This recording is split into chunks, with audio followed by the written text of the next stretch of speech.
Hello, hi, namaskar everyone. Just give me a quick response. Am I clearly audible? Just do write in the comment box. Am I clearly visible to all the participants? Let me also refresh it from my end so that I get the confirmation that yes, we are going great. Okay, so perfect, brilliant. So with that, let us get started. Some of the students are writing the last two revision classes. Yes, indeed. Sir, I want to attend minimum of 10 questions maths. Yes, you can attempt at least 10 questions and we are definitely trying to help you with that. So eagerly waiting for the class. Yes, I was also eagerly waiting for this session, and without any delay, let us get started with this session. So I hope you all are there. You all are watching, listening and understanding. And with this session, we'll be revising another set of 30 questions, the handpicked selected questions, which will definitely help you in revising all the concepts, all the formulae, all the important, crucial, vital ones for your JEE April attempt. So hello, hi everyone. Yes, good to have you, Purvi. Good to have you all. With that, let us get started, and without wasting your time right now at this stage, let us begin with the first question for the day. Can you see this question right there on the screen? This is a question based on probability distribution merged with the statistics. Yes, after a long time, good to have you all. So after this session, we'll be conducting a marathon, a complete maths marathon, and then I'll be making you do the formula revision as well. So in a very quick session, we'll be revising all the formula as well. So yes, the last three sessions are still left for your April attempt from my end for mathematics. And yes, I'm also feeling a little sad about that. So here, let's get started with that. A box contains 10 pens, of which 3 are defective. A sample of 2 pen is drawn, okay, at random. So if nothing is said, that means 2 pens if are drawn, which means what? They must be drawn collectively, which means what? Here, if I could write the expression or the binomial distribution here, x is equal to, which means what? xi and pi. So when x is 0, 1 and 2, because when you take 2 pen out, so maximum number of defected pen could be 2, so 0, 1 or 2. So the probability of having 0 defective pen, how does it happen? First of all, in how many ways can we have 2 pens? I'll say, in how many ways can I have 2 pens? So out of 10 pens, 2 pens can be selected in 10C2 ways. That's your sample space. Everybody getting that? I hope there is no confusion on that. From here, I want 0 pens to be defective. So please understand, out of 10, 3 are defective. So if 3 are defective, remaining 7 should be non-defective. So the 2 which I'm selecting should be from those 7 non-defected ones, so that I can have 0 defected pens. I hope you're understanding it. From here, when I talk about having exactly 1 defected pen, how can I have it? Sir, I'll have exactly 1 defected pen when I have 1 defected and 1 non-defected. So there are 3 defected pens. So out of 3, 1 should be chosen, and out of those remaining 7 ones, 1 should be chosen. So in that case, I'll have exactly 1 defected and exactly 1 non-defected, so that I have 2 pens. Now, if I wish to have both the pens to be defected ones, it will be the total number of ways of taking 2 pens will be 10C2. And if I want both the pens to be defected, so there are 3 defective, both defected should be chosen from these 3. So this should be 3C2. Everybody got that? Now, if I wish to simplify this, how do I do that? I hope you all are understanding. 7C2 will be 7 into 6 divided by what? 2 into 1. 10C2 will be 10 into 9 divided by 2 into 1. I hope everybody is there. So here you have 7, 6, 10, 9. I think 6 is what? 3 into 2 and 3 into 3, and this is 2 into 5. So this should be 7 by 15. Correct me if I'm wrong. So here for xi when 0, it should be 7 by 15. I hope you all are there. So when xi is 0, I'm reconstructing this table here. I hope you're okay with that. Pi, for x being 0, it should be what? 7 by 15, right? So it should be 7 by 15. Now, when this xi is 1, it is 3 into 7 divided by same 10C2, which is 10 into 9 divided by 2 into 1. I hope everybody is listening, understanding, and watching without any confusion. So this here given by 2 into 1. So this 2 cancels this 10, which leaves you with 5. I think what else can you cancel here? It will be 3, that is 9. I hope you all are listening and understanding without any confusion. Everybody with me on this, all the participants. I hope no confusion on that. It is what? 2, 5, then 3, 3. So that is all. So it should be 7 by 15. So that also turns out to be 7 by 15. Correct me if I'm wrong. 3, 7. Then you have 10 and 9. So this should be what? By 2. So this is 2, 5, 3, 3. So 15. Yes, it should also be 7 by 15 when you have 1 defected pen. Everybody listening and understanding. Then this particular case, 3C2. I hope you understand. 3C2 will be 3 into 2. Or can I say 3C2 can be treated as 3C1? 3C1 is nothing but what? 3 by 1. I hope you're understanding this very clearly. And this 10C2 is again nothing but what? 10 into 9 divided by 2 into 1. I hope you all are there listening, watching and understanding without any confusion. Now from here what I do is, again, this is 2 into 5, that is 10. So 9 again when cancelled by this 3, sorry, 9 when cancelled by this 3, of course this can be cancelled by this 3, so this leaves you with another 3. All the participants listening and understanding this, so this gives you 1 by 15. So this is how you have created XIPI. Now what are we asked? We are asked the variance. Now for this probability distribution, how do we write the variance?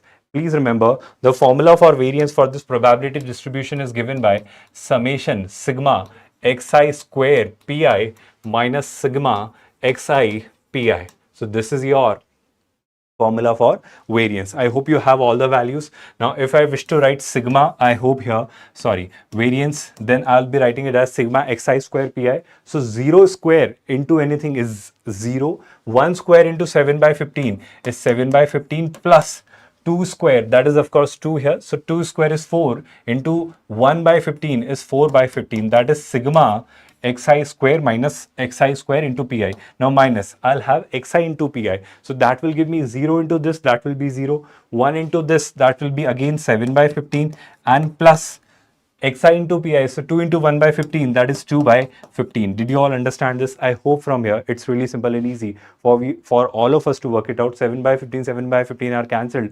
4 minus 2, that is 2. So your answer should be 2 by 15. Option C will be the correct answer. Everybody got that? So hello, hi, namaskar, good evening everyone. Now from here, when I move ahead, everybody understood that? Two things you should remember here. First of all, probability distribution based question it was. So from 10 pens, 3 were defective. How do we choose 2 pens? So that 0 are defective, 1 is defective and 2 are defective. Then what did we do? We created the probability distribution table, and after creating the probability distribution table, all I need is the variance. Variance for this binomial probability distribution is given by sigma square summation xi square pi minus summation xi pi, and that's your final answer. Everybody got that? I hope everybody has understood this. Can we move ahead from here, all the participants? Now let's work out the next question.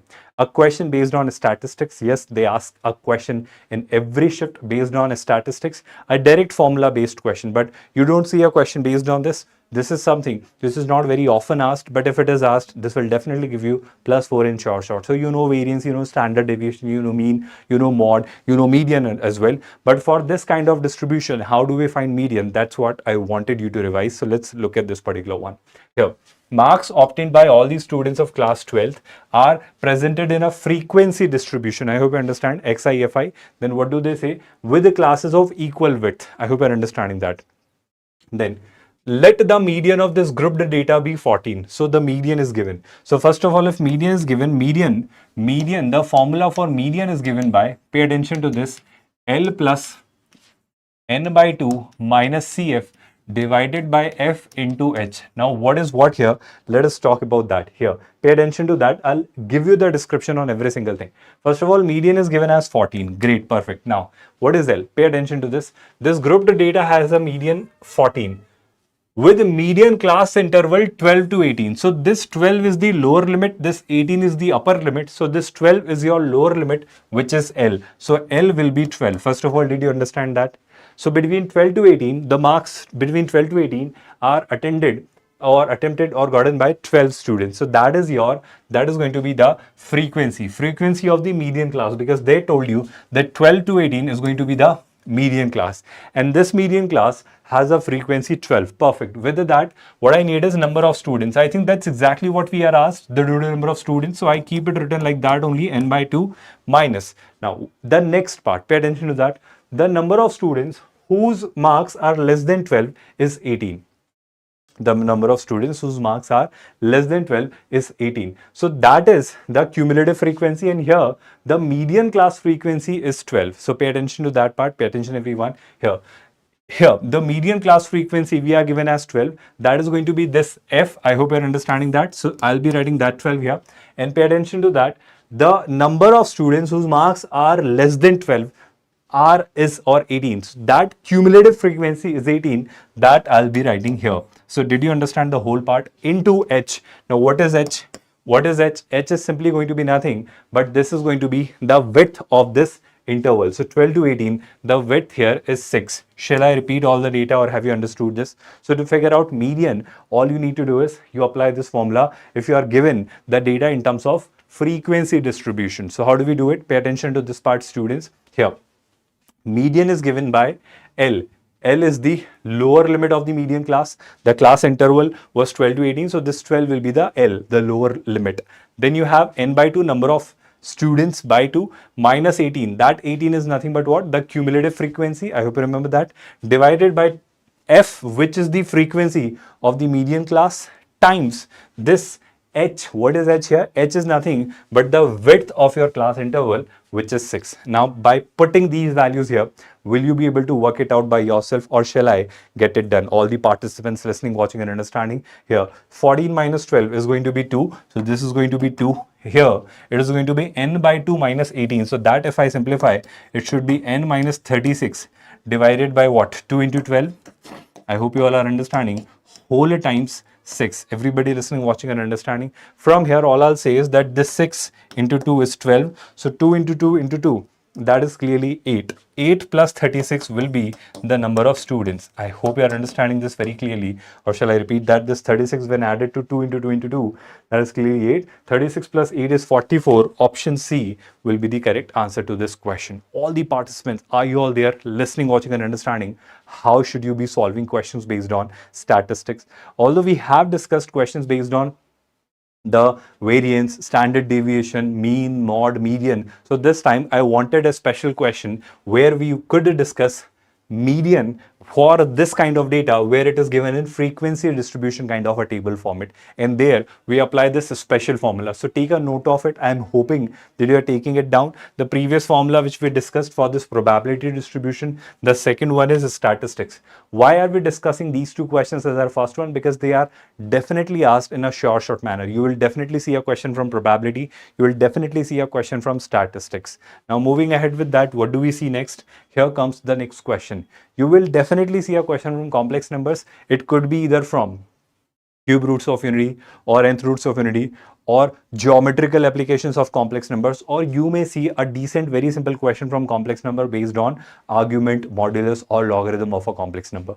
And do remember, we did discuss how to figure out the square root of a complex number. So they may ask you a question based on that as well. Now, how do we solve this particular one? Can you help me with that? What are we told? Alpha, beta, gamma and delta are the roots of this equation. Right. Now, if I try to solve this equation, how does it look like? I'll say, sir, forget this equation. I will say that this looks like a GP, where the first term seems to be 1 and the common ratio is x. I hope you can see that when 1 is multiplied with this x, this becomes x. Then this x multiplies to this, it becomes x square. So there are total 5 terms. Can you help me with the sum of 5 terms of a GP? Yes, it is given by a, which is 1, into r. R is x to the power n minus 1 divided by r minus 1. I hope you remember that. And this summation, this expression is given as 0. So I repeat, this expression, which was x to the power 4 plus x cube plus x square plus x plus 1, I can write as x to the power 5 minus 1 upon x minus 1 is equal to 0. Now, if I wish to do one thing, which means if I take this x minus 1 to the other side, I'll say that you can do this, but you should put one constraint here, that x cannot be 1. So if I rewrite this particular part, I'll be saying that x to the power 5 minus 1 could be 0, but here x cannot be 1.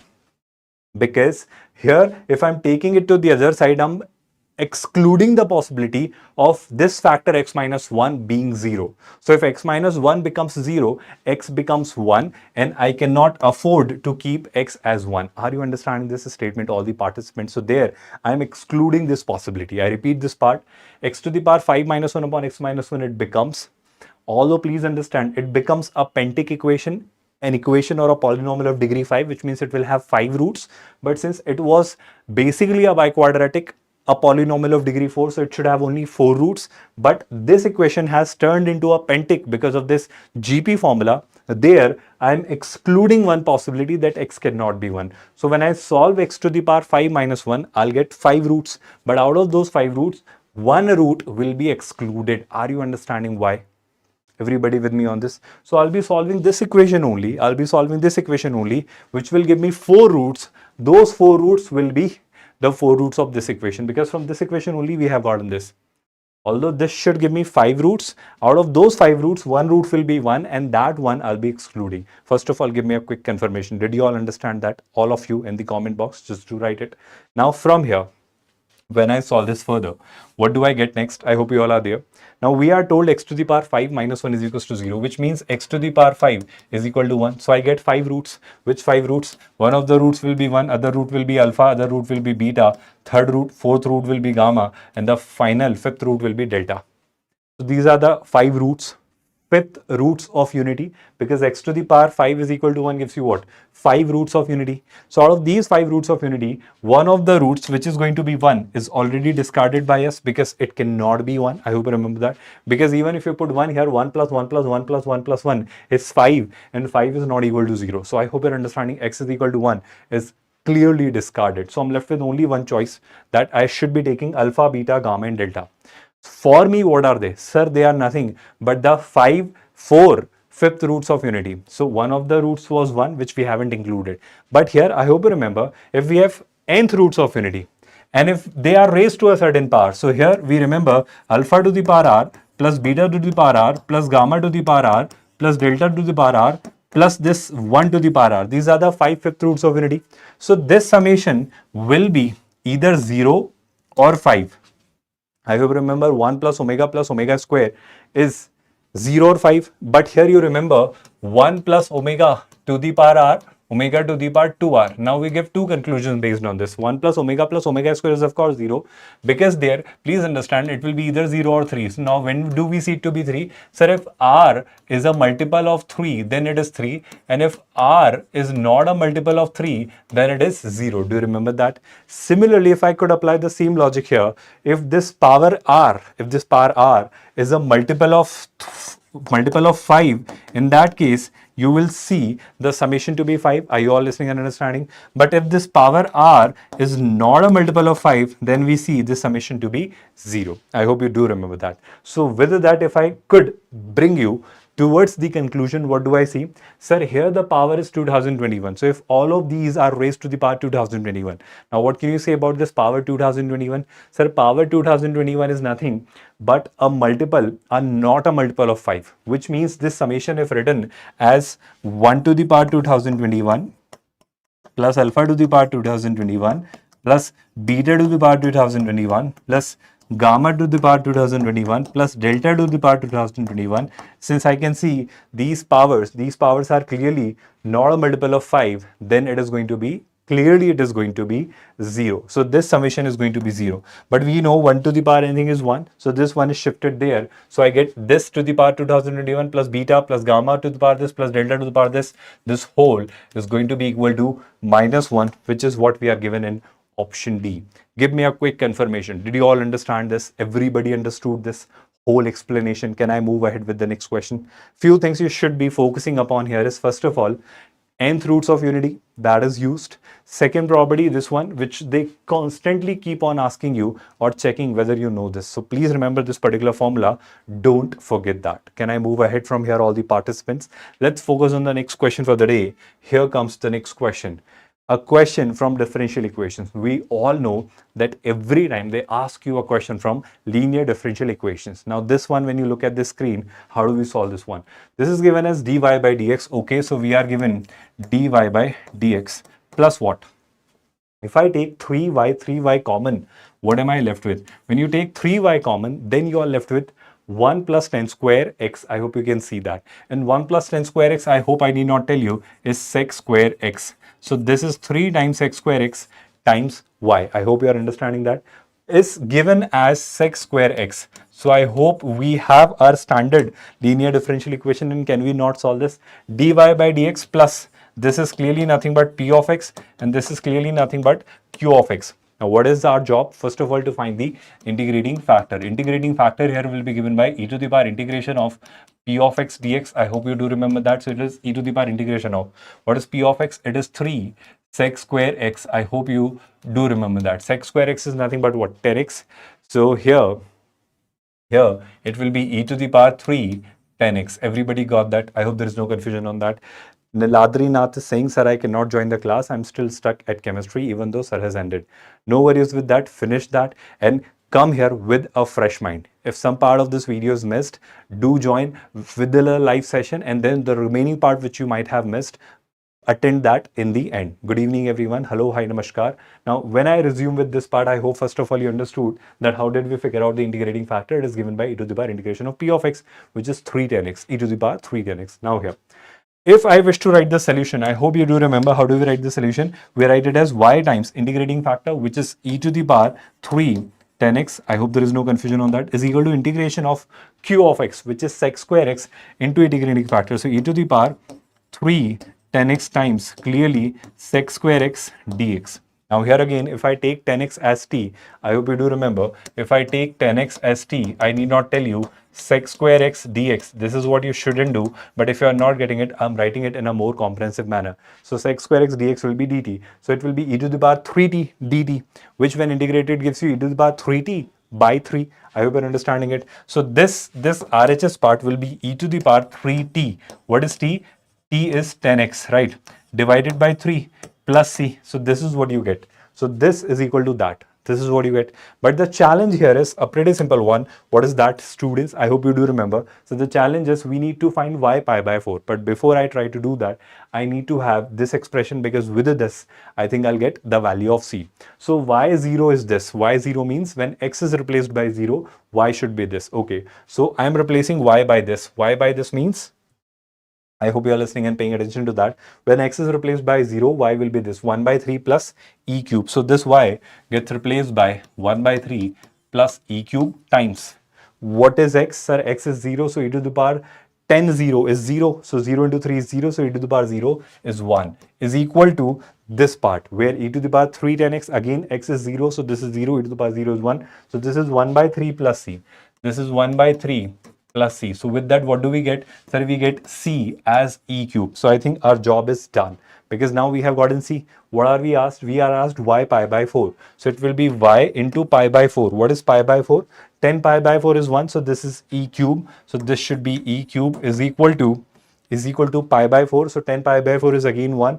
So it is e cube by 3. On the right hand side, it is e cube by 3 plus c. C is again e cube. So e cube are cancelled. I hope you can see it very clearly. So y will be 1 by 3 plus 1, which is nothing but 4 by 3. Everybody understood the solution? All the participants who are watching it right now, did you all get that? Will you remember that? Now, one thing you should remember, that whenever you see a linear differential equation, just try and work out the integrating factor and write its solution by y into integrating factor is equals to integration of integrating factor into q of x. If you do that, you will get the answer. Everybody with me on this? How many of you understood this? Can I move ahead from here, all the participants? Now from here, when we go ahead with the next question, what do we see?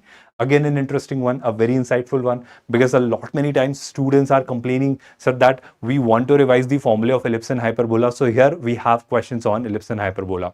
With this question, you will do another set of revision of formulae of ellipse and hyperbola. Let's look at this question. What does it say? Let the product of the focal distances of this point on the hyperbola, this be 32. Okay. Length of the conjugate axis of HBP, okay, and the length of its lattice rectum BQ, then P square plus Q square is what we need to figure out. We'll work it out. Don't worry about that. But here, if I now focus on few things, what do we given? Sir, we are given a hyperbola. Okay, so we are given a hyperbola. And on this hyperbola, you have a point P, 4, 2 root 3. So here, let's say this is the y-axis, this is the x-axis. Something which you should remember by default, but if you forget that, I'll make you revise it with this standard conclusion. There is a point P. What is that point P? That point P is nothing but 4, 2 root 3. I hope you can see this very clearly. Now, what are we given? The focal distances. Focal distances means what? Sir, if this is S dash, this will be S. So focal distances means what? If you join this PS, then this is your one focal distance and this is your PS dash. But for ellipse, what do we know? Sir, for ellipse, we know PS upon PM is equal to E. The distance of this point from the foci upon distance of this point from the directrix will be, this ratio will be always eccentricity. Raja Ram Yadav, please understand, and Ravi I can speak Hindi. I am as fluent in Hindi as I'm in English, but this is PWJ English channel where we speak or teach in pure English. So I hope you're comfortable with that. Now, if I get back to the discussion we all were having, I'll simply say this part that if this is the directrices here, one of the directrices, and this is the other directrices here, then first of all, we come up with a conclusion that PS is equals to E times PM, which means what? Which means a very straightforward conclusion that here this PS will be equal to EPM. Everybody listening and understanding? Sir, what about the complex number one shot? Navina, I have recorded all the one shots from my end. Don't worry about that. But as the team, our team has decided to not go with those one shots because there were certain limitations and problems. So we have discontinued that series and we are bringing you this series. Although all the one shots of all the chapters are recorded from my end, there were no confusion about that. But yes, the team hasn't decided to come up with these series, so they'll be releasing these videos now. Now let's get back to the discussion we were having here. If I talk about PS, focal distance means what? This PS and PM. So if I talk about PS into PM, all I'm saying is what will be PS? Pay attention to that part. Sorry. Focal distance means PS into PS dash. So I'm trying to define PS first and then PS dash. Definitely. Next lecture time, Rajaram Yadav. Next lecture will be tomorrow. Tomorrow we have a launch. The day after tomorrow, and you'll be notified through our YouTube channel. You'll be seeing the posters. Don't worry about that. So here, if I continue with that, I hope first of all, if I talk about PS, so PS I can write as E times PM. So pay attention to that. PS I'm writing as E times PM. Now pay attention to this part. What is it? PM. PM, do you not think PM, if I talk about PM, will be this perpendicular? If I drop here, then this distance minus this distance. I hope you're understanding. And for directrix, we know it is always x is equal to a by e, and this is x is equal to minus a by e. I hope you do remember that. So here, if I talk about this PM, pay attention to this length PM, students. PM will be this, which is the x coordinate of this point, minus a by e. So this PM, can I not write as x, the x coordinate, which is 4 minus a by e? Are you all listening and understanding that?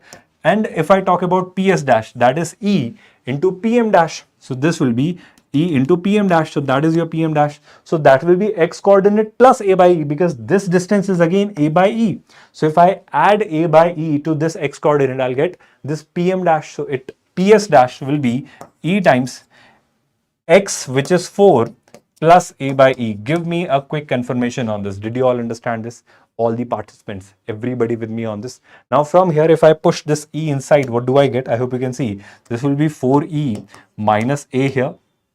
Give me a quick confirmation on this. And this will be 4e plus a here. Everybody with me on this. And this product of focal distances, PS into PS dash, is given as 32. I hope you got to read that. So this is given as 32, which means here this value is given as 32. So what is the advantage of this? Pay attention. This is a minus b, this is a plus b, a square minus b square. That gives you 4e whole square, that is 16e square minus a square, that we receive as 32. All the participants with me on this, can I move ahead from here? Now from here, when I go back to the next conclusion, what do we have here?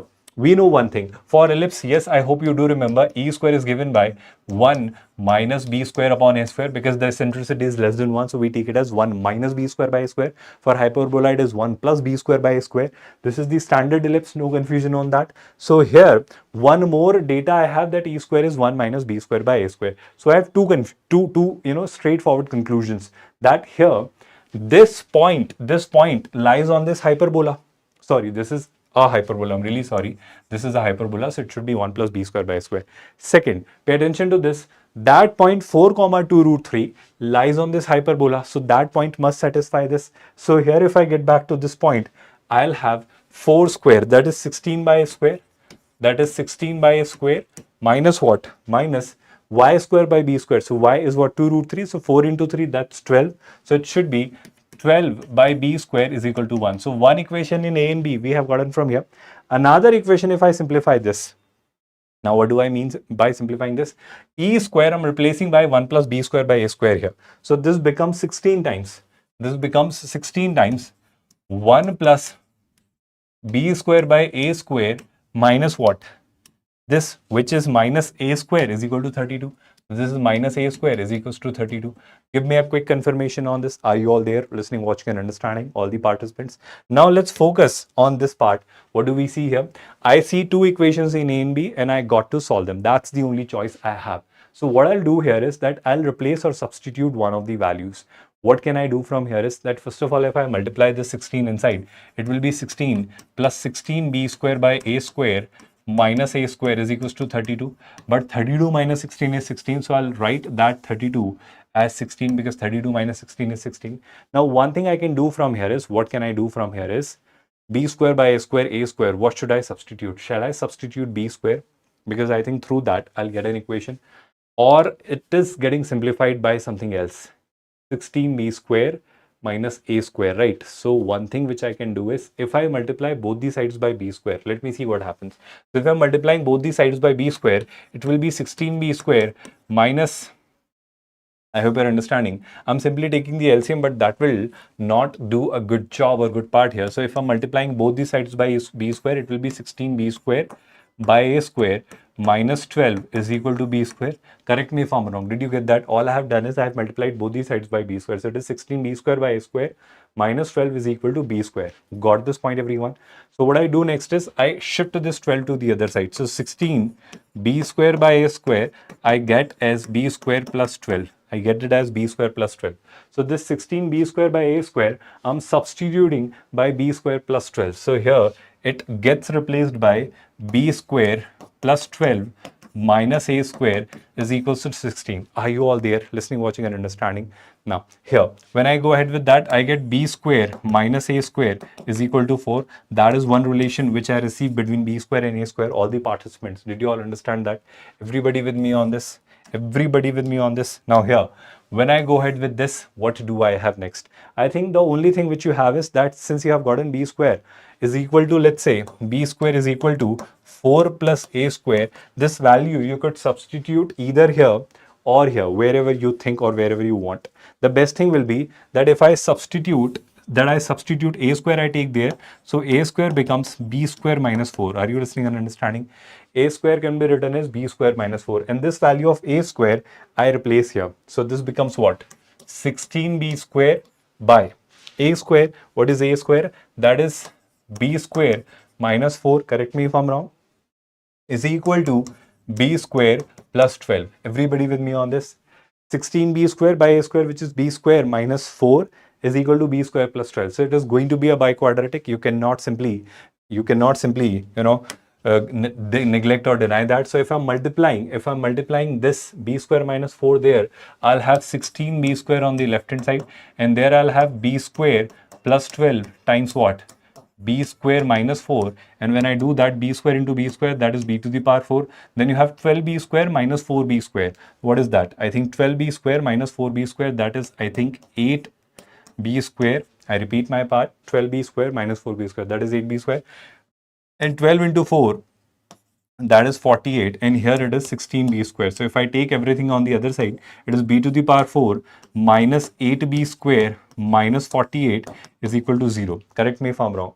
B to the power 4 minus 8b square minus 48 is equal to 0. Now, if I do one thing, which thing, students? This is definitely a lengthy question in terms of calculation.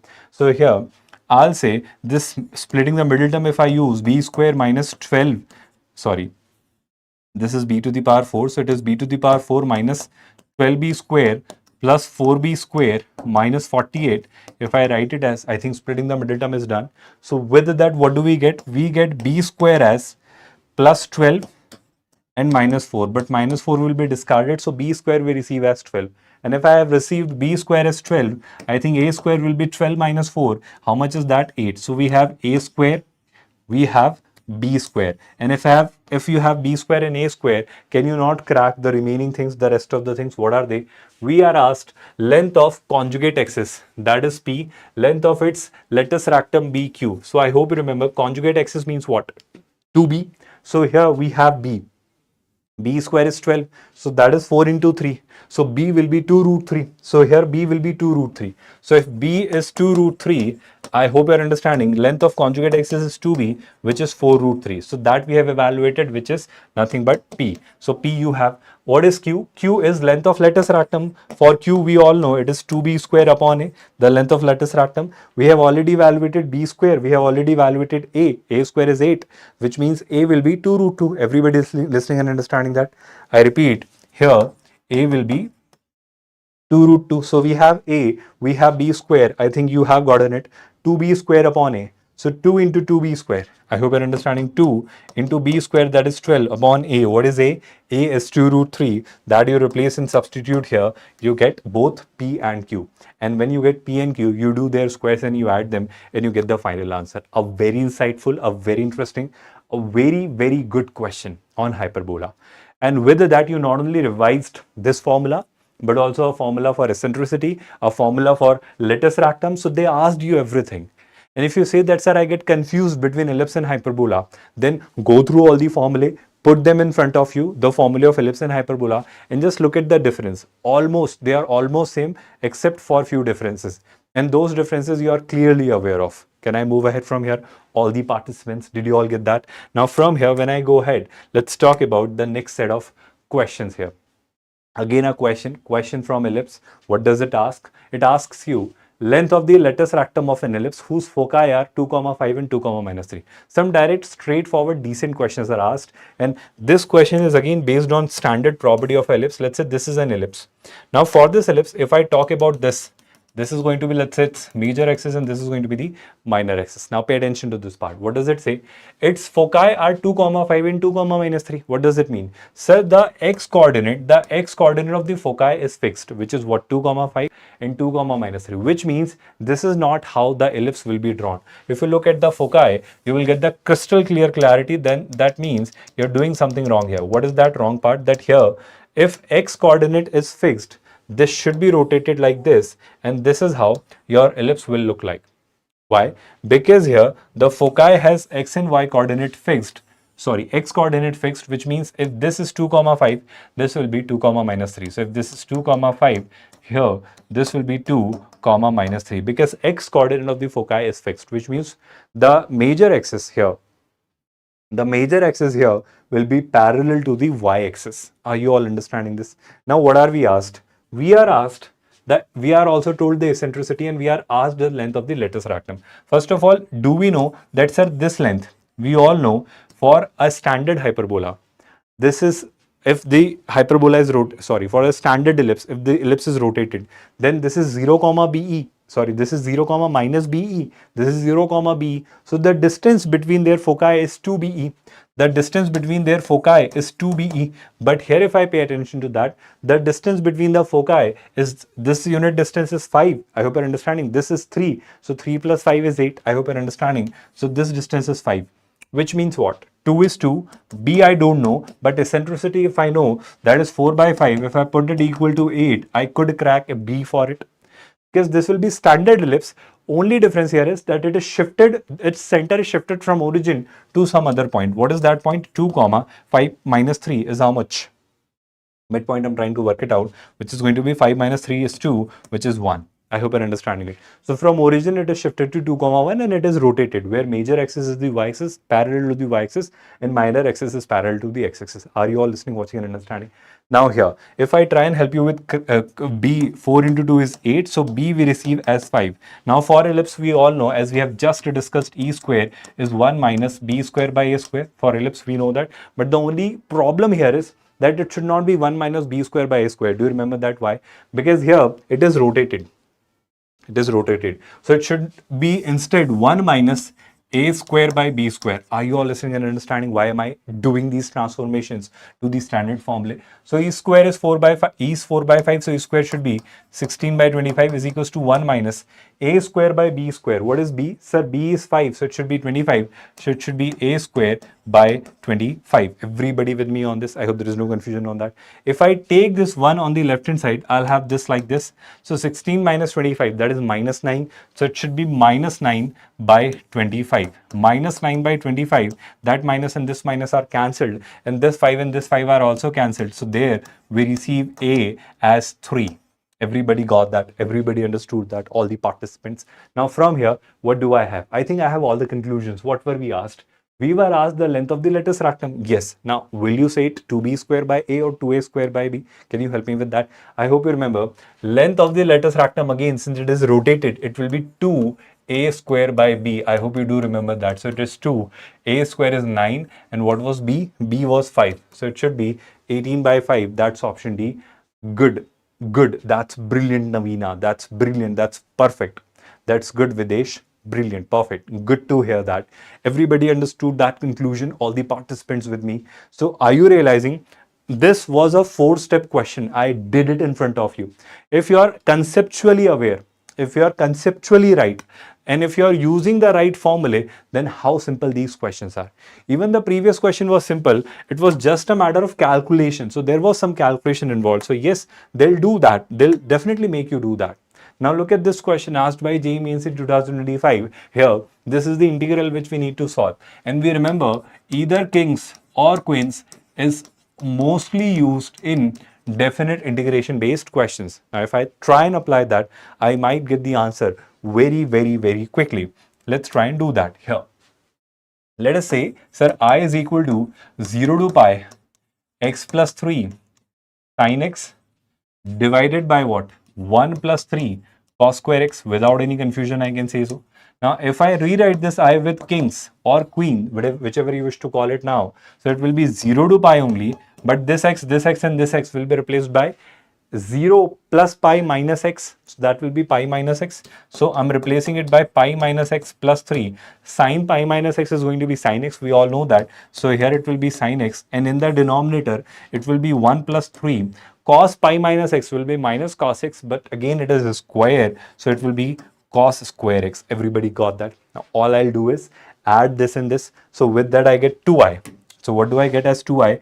2i I receive as 2i I receive as 0 to pi, and there when this is added 1 plus 3 cos square x, 1 plus 3 cos square x, so the denominator is same, which is 1 plus 3 cos square x. Now when numerators are added, I hope you can see this sin x is common, so this sin x stays outside. Now when you add these values, x plus 3 with pi minus x plus 3, so this x and this x are cancelled.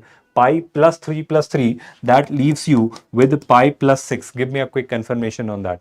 Raghav Mahajan is saying, sir, I'm starting JEE in class 11th, which is best book for maths for mains and advanced both other than modules. I'll definitely create a video on that, Raghav, but right now we are helping the kids who are having their exam on 2nd. So let me focus on that first, but I'll definitely try and help you with that. Don't worry about that. I'll give you a comprehensive video on that where we will be talking about all the things in a very detailed format. Don't worry about that. Just put a comment in this video, not in this live chat, in this video. I'll definitely create a video on that. Don't worry about that. Just put a comment in this video, not in this live chat here. So this is going to be I think here we have gotten a decent clarity on this question, how to solve this, because all I'll say is that if I take cos x as t, the job is done. Because here, if I take cos x as t, I hope you're understanding, minus sin x dx will be dd. So I think our job is done. The only part is update the limits. So here I will be half of 0 to pi. Cos 0, we all know is nothing but what? 1. So it will be 1. Cos pi is minus 1, so it should be minus 1. And here, pi plus 6 stays like that, pi plus 6 only. And there, sin x dx I replace by minus dt. So instead of writing it as minus dt, can I update the limit? It was from 1 to minus 1. Can I again keep it from minus 1 to 1 instead of minus dt? So dt will be written now. And in the denominator, I'll have 1 plus 3 t square. I'll have 1 plus 3 t square. And this 3 can I write as root 3 t whole square. Give me a quick update on this. Everybody with me on this. Pi plus 6 being constant stays outside. So this gives you I as pi plus 6 whole divided by times. Now pay attention to this part. 1 upon 1 plus x square. We all know 1 upon a tan inverse x upon a. What is a? Root 3. So it should be 1 upon a tan inverse x upon a. What is x? Sir, x is t. I hope there is no confusion on that. Everybody with me on this? Sorry. I'm really sorry. I am really sorry. Pay attention to this part. 1 upon 1 plus x square is tan inverse x when integrated. So it should be tan inverse x it should be tan inverse x, which is tan inverse root 3t. But the challenge here is that this t is multiplied with this root 3. So I got to divide this entire expression by root 3. So that root 3 I'll introduce here. And the limits are going to be -1 to 1. Give me a quick update on this. Everybody with me on this? Did you all understand that? Now from here, I hope we all know I is going to be pi plus 6. 2 root 3 is already there, and I'll put these limits. So tan inverse root 3, then tan inverse minus root 3. We all know that for root 3 it is 60 degree. 60 degree means what? Pi by 3. So pi by 3 minus pi by 3. So that is pi by 3 plus pi by 3, which is nothing but what? 2 pi by 3. Everybody with me on this? So this pi by 6 times pi by 3 root 3. Pi plus 6 pi 3 root 3. Option C, yes, Videsh, would be our final answer. Everybody with me on this? Did you all understand this solution? I hope you are understanding. From definite integration, simple kings and queens property based questions are asked. If you could apply them in the right manner, you will crack the questions within seconds. From here, let's focus on the next question for the day. What does it say? The axis of a parabola is the line y is equals to x. Brilliant, perfect. So the moment somebody says that here the axis is given by y is equals to x, so this, let's say, is the y-axis here, and this, let's say, is the x-axis here. So we are given the axis of the parabola as y is equals to x. So this line over here will be the axis of our parabola. Everybody listening and understanding that? Now, we are told one more thing. Its vertex and its focus are in the first quadrant and at distance root 2 and 2 root 2. So from origin, so if I go with the root 2 distance, I hope you know 1 and 1 distance if merged. So by Pythagoras, 1 and 1 square plus 1 square is clearly 2 and hypotenuse will be root 2. So if this point is created here, that point will be convergence of 1 comma 0 and 0 comma 1, which is 1 comma 1. And this 1 comma 1 is nothing but root 2 distance away from the origin. Are you listening and understanding what I'm saying? Can you not directly predict it? So if this 1 comma 1, I repeat, if this 1 comma 1 is root 2 distance away from origin, which is the vertex of the parabola, and we are told at 2 root 2, which means the convergence of 2 comma 0 and 0 comma 2, which means this point here, 2 comma 2 will be the foci. Are you able to imagine this by yourself, or shall I tell you in a more detailed manner? Write in the comment box. If you feel so, I'll definitely explain in a more proper manner. First of all, give me a quick update. Root 2 distance from origin will be 1 comma 1 on this line y is equals to x, and root 2 distance from origin will be 2 comma 2 on this line y is equals to x. Then what do they say? They say there is a parabola. So there is a parabola having this as a vertex. Now we know if this distance is root 2, this distance is 2 root 2. So from this, if this distance will be root 2, I hope you're understanding, this distance is root 2 distance. So from this root 2 distance away, there will be the directrix of this parabola, and it will be parallel to the axis. So if axis is y is equals to x, sorry, it will be perpendicular to the axis. So if the axis is y is equals to x, the perpendicular line passing through this 0 comma 0 will be y is equals to minus x. So here, this line, pay attention to this part here, students. This line over here, which is y is equals to minus x, is going to be the directrix of this parabola.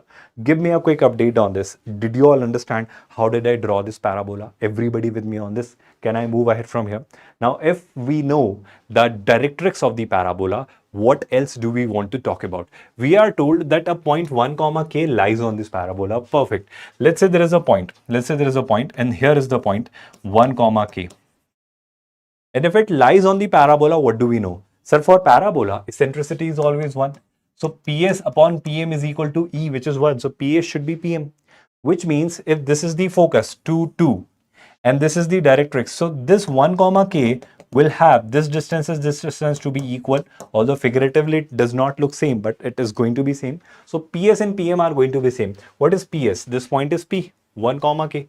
So this 1 comma k from 2 comma 2 is how much distance away? I hope you're understanding. If PS and PM are equal, I wouldn't hesitate in saying PS square will be equal to PM square. I hope you're understanding why am I doing so. So PS square means what? 2 minus 1, that is 1. 1 square is 1, plus 2 minus k, that is 2 minus k whole square. That is your PS square. Now what about PM square? Sir, this is nothing but a straight line, x plus y. This is a straight line, x plus y is equal to 0. So the distance of x plus y is equals to 0 from 1 comma k is going to be what? 1 into 1, that is 1, plus k into 1, that is k, modulus of it divided by under root over a square plus b square, that is root 2, and this whole is needed to be squared because it is pm square. Everybody with me on this? Are you all there? Listening, watching and understanding. Now from here what I get next is, sir, if I simplify this, it will be 1 plus 2 square is 4. This is k square and this is minus 4k. Give me a quick update on this. Everybody understood that? 4 plus k square minus 4k. Now on the right hand side it is k plus 1 whole square, which is k square plus 1 plus 2k divided by root 2 square, which is 2, and that 2 can I introduce here? I hope you are okay with that. Now from here what do I get? Sir, this is 2k square, then 4 into 1, 4 plus 1 is 5, 5 into 2 is 10, so it is 10 minus 8k is equal to k square plus 1 plus 2k. So if I rewrite this quadratic, what does it become? It becomes k square, then you have minus 8k minus 2k, that will be minus 10k. So it gives you minus 10k, and there you have 10 minus 1, that is plus 9. Yes, plus 9 should be equal to 0. So there if I do the splitting the middle term, k square minus 9k minus k plus 9 is equals to 0. From here I get two values of k. One of the values of k which we receive is going to be 9, and the other value of k which we receive is 1. Why did we receive 1? Because 1 comma 1 was already there on this parabola, but the other point will be 1 comma 9. So possible value of k will be 9. Everybody understood that? All the participants, just give me a quick update on this. Are you understanding how are they framing and asking questions based on these concepts? This is also a PYQ. They must have forgotten writing the concept here. Everybody with me on this? Can I move ahead from here? Now let's focus on this question. Always remember, whenever they ask you questions on integration, and if e to the power x is seen by you, what do?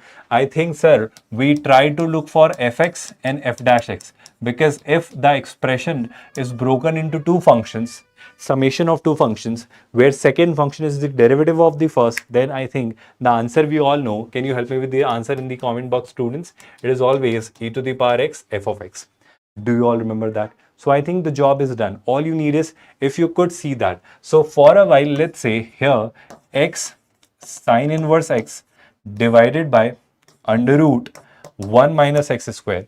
If I treat this as f of x, sir, how can you be so sure? Because I think product rule is being applied. So I'll treat this function, this x upon under root 1 plus 1 minus x square as first function, and sine inverse x as the second function.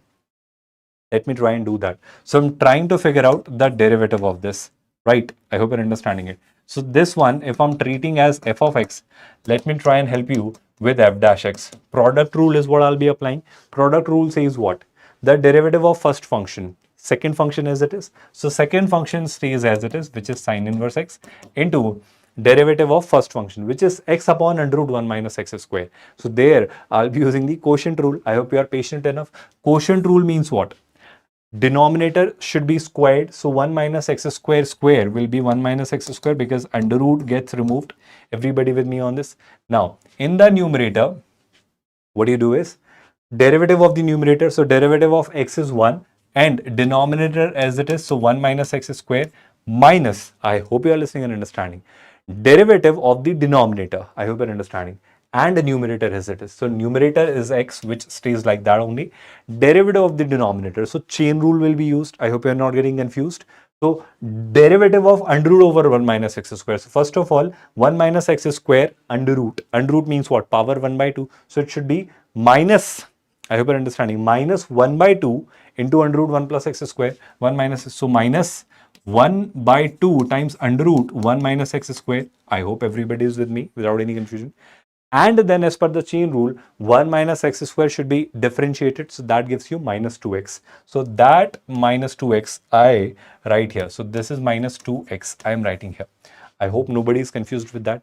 Don't forget, I have simply differentiated first part only.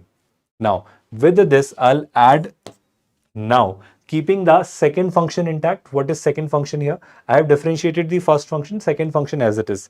Now, I'll keep the first function as it is. So, first function was x upon under root 1 minus x square into derivative of the second function, Sine inverse x is our second function. Derivative of sine inverse x will be 1 upon under root 1 minus x square. So I hope you're understanding. This will basically get squared. I hope everybody is with me. Now, if I could simplify that, will I be seeing this getting created somewhere like that? I think possibly yes. Why? Because here, pay attention to this part. This part I'm simplifying. So, I hope you are listening. This 2 into under root 1 minus x squared. This 2 and this 2 are first of all cancelled. So this 2 I remove by this 2. This 2 and this 2 are cancelled. So this is what I am now left with. So this under root 1 minus x square, when multiplied with this under root 1 minus x square, there, I hope you're understanding, it leaves as 1 minus x square there like that, and in the denominator you get it as the LCM. I hope you are understanding it. And this under root 1 minus x square comes here in the denominator. So this goes here in the denominator and it gets multiplied with under root 1 minus x square, which is this. Everybody with me on this? So minus x square and minus x square. Am I making any mistake here? Because I think I'm making a mistake to make it look like this. I think I have made a mistake. The only mistake I have made is that it could have been plus. Possibly this should have been plus. Maybe I have done a mistake, so I'm not going back there. I'm not tracing it. Maybe one sign I haven't followed properly, and there it should have been plus. One plus minus I have done mistakenly, which I am not doing right now. I'm just skipping that part.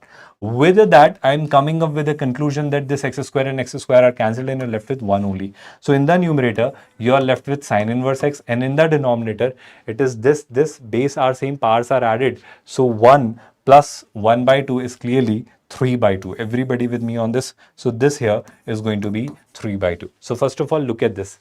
This is f dash x. Does it not look like this? Does it clearly not look like this? Because when this is squared, it is nothing but what? Under root sign is removed and you are left with 1 minus x square. So give me a quick update on this. Everybody understood this? Now here, e to the power x fx plus f dash x. And if you see that, your answer will be e to the power x fx. What is fx? X sine inverse x upon under root 1 minus x square. Now, what are we asked? We are told g1 by 2. So g1 by 2 means what? The answer first of all is going to be e to the power x times fx. What is fx? Sir, x sine inverse x divided by under root over 1 minus x square. Now the only thing you need to do is replace x by 1 by 2. Can you not do that by yourself? So this is plus c is what your answer. So here this is your g of x. I hope you're understanding. This whole expression is nothing but g of x. Now what are we asked? We are asked g 1 by 2. What would that be? Sir, e to the power 1 by 2. Then you have 1 by 2 here. Sine inverse 1 by 2. I hope you know that. 30 degree. 30 degree means pi by 6. So here in the numerator you have pi by 6 divided by under root over 1 minus 1 by 2 whole square. That is 1 by 4. So 1 minus 1 by 4 is 3 by 4. So it is going to be root 3 by 2. So here it is going to be root 3 by 2. So this 2 and this 2 are cancelled. I think we have gotten the answer. Our final answer is going to be e to the power 1 by 2 in the numerator times pi. So pi e to the power 1 by 2 divided by, I think, what should it be? 6 root 3. Pi e to the power 1 by 2. Yes, 6 root 3. That is exactly what we are given in option B. That's again brilliant, Videsh. I hope everybody understood that. Are you all listening, watching and understanding? Can I move ahead from here? All the participants. Are you learning how do they ask questions based on this? E to the power x fx plus f dash x. And you always write the answer as e to the power x fx. You need not do all this. You just were supposed to figure it out whether the derivative of this is this or not.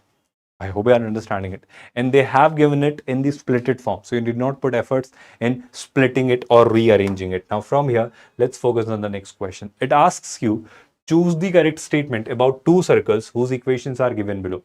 So if I talk about this circle, let's call it circle 1. And this circle I'm calling circle 2.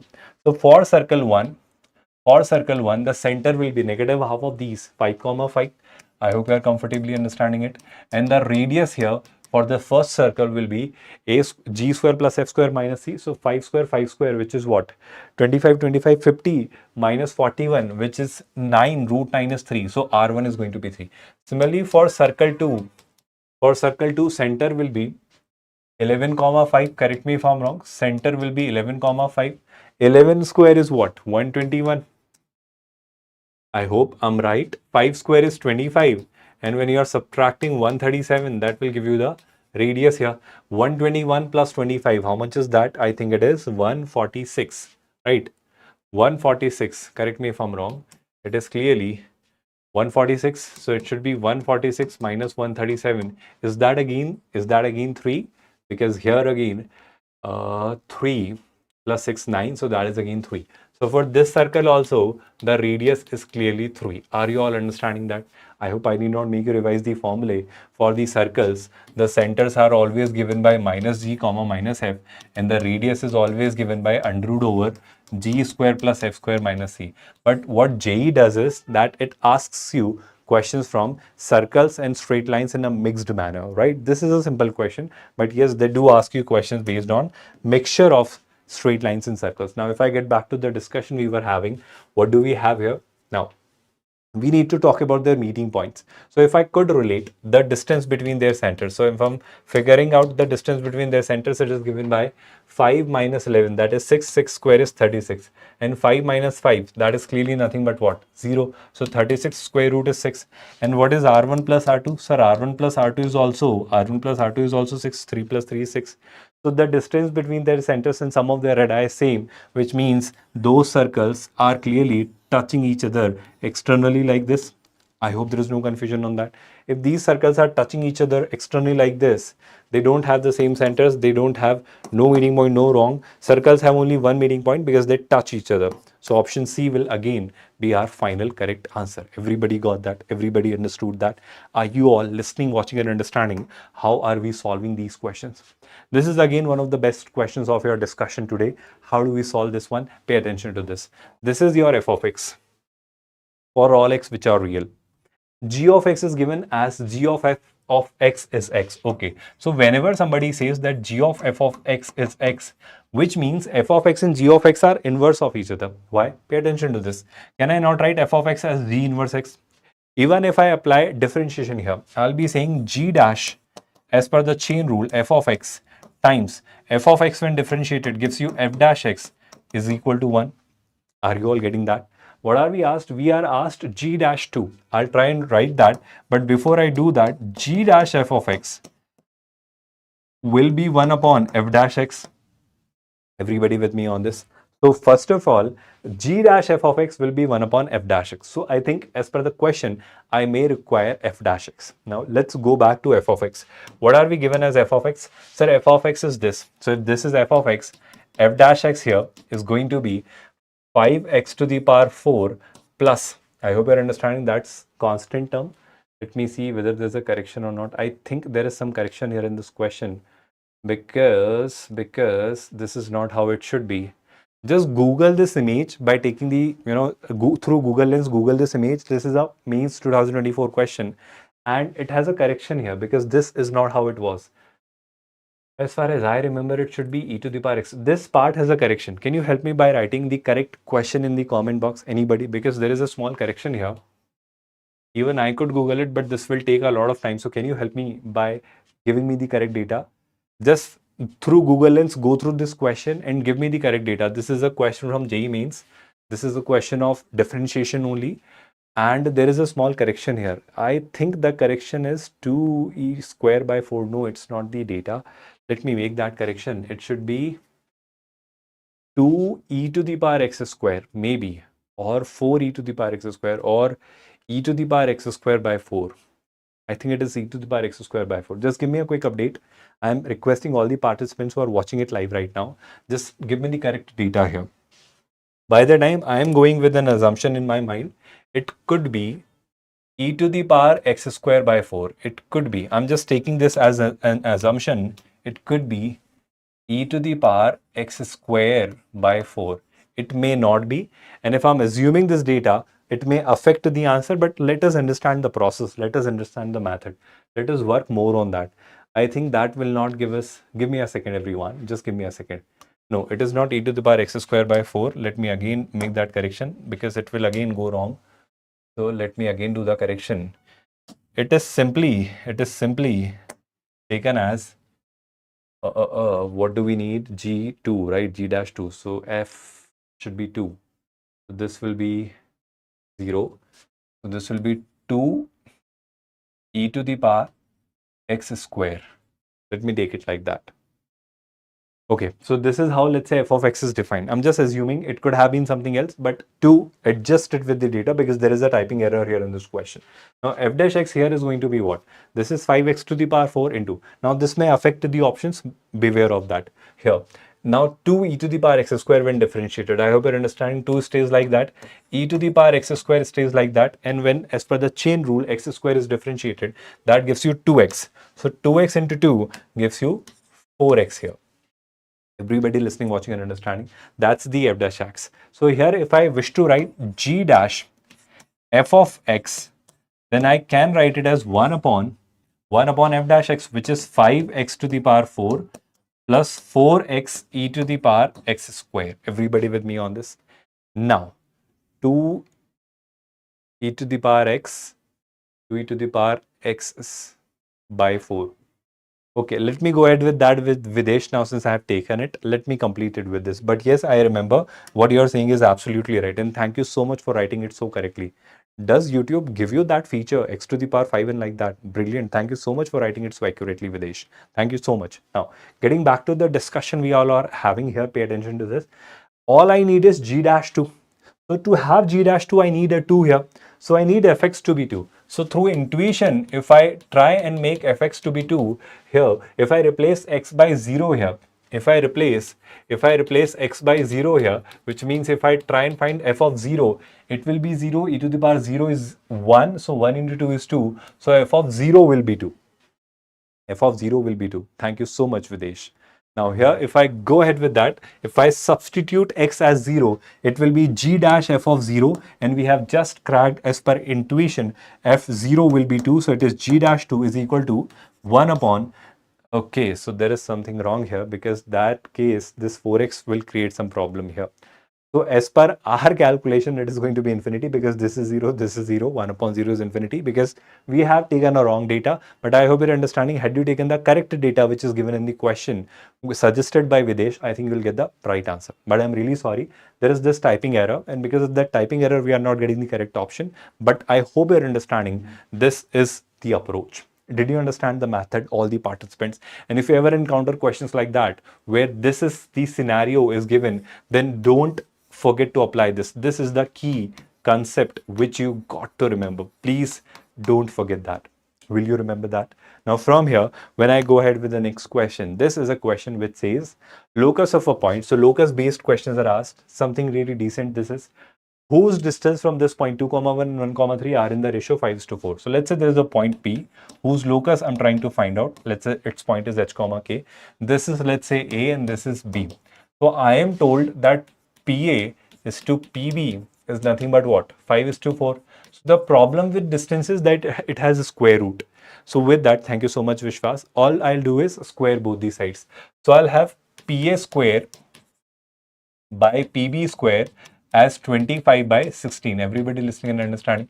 And from here, I'll say 16 times PA square is equals to 25 times PB square. Now let me start working on that.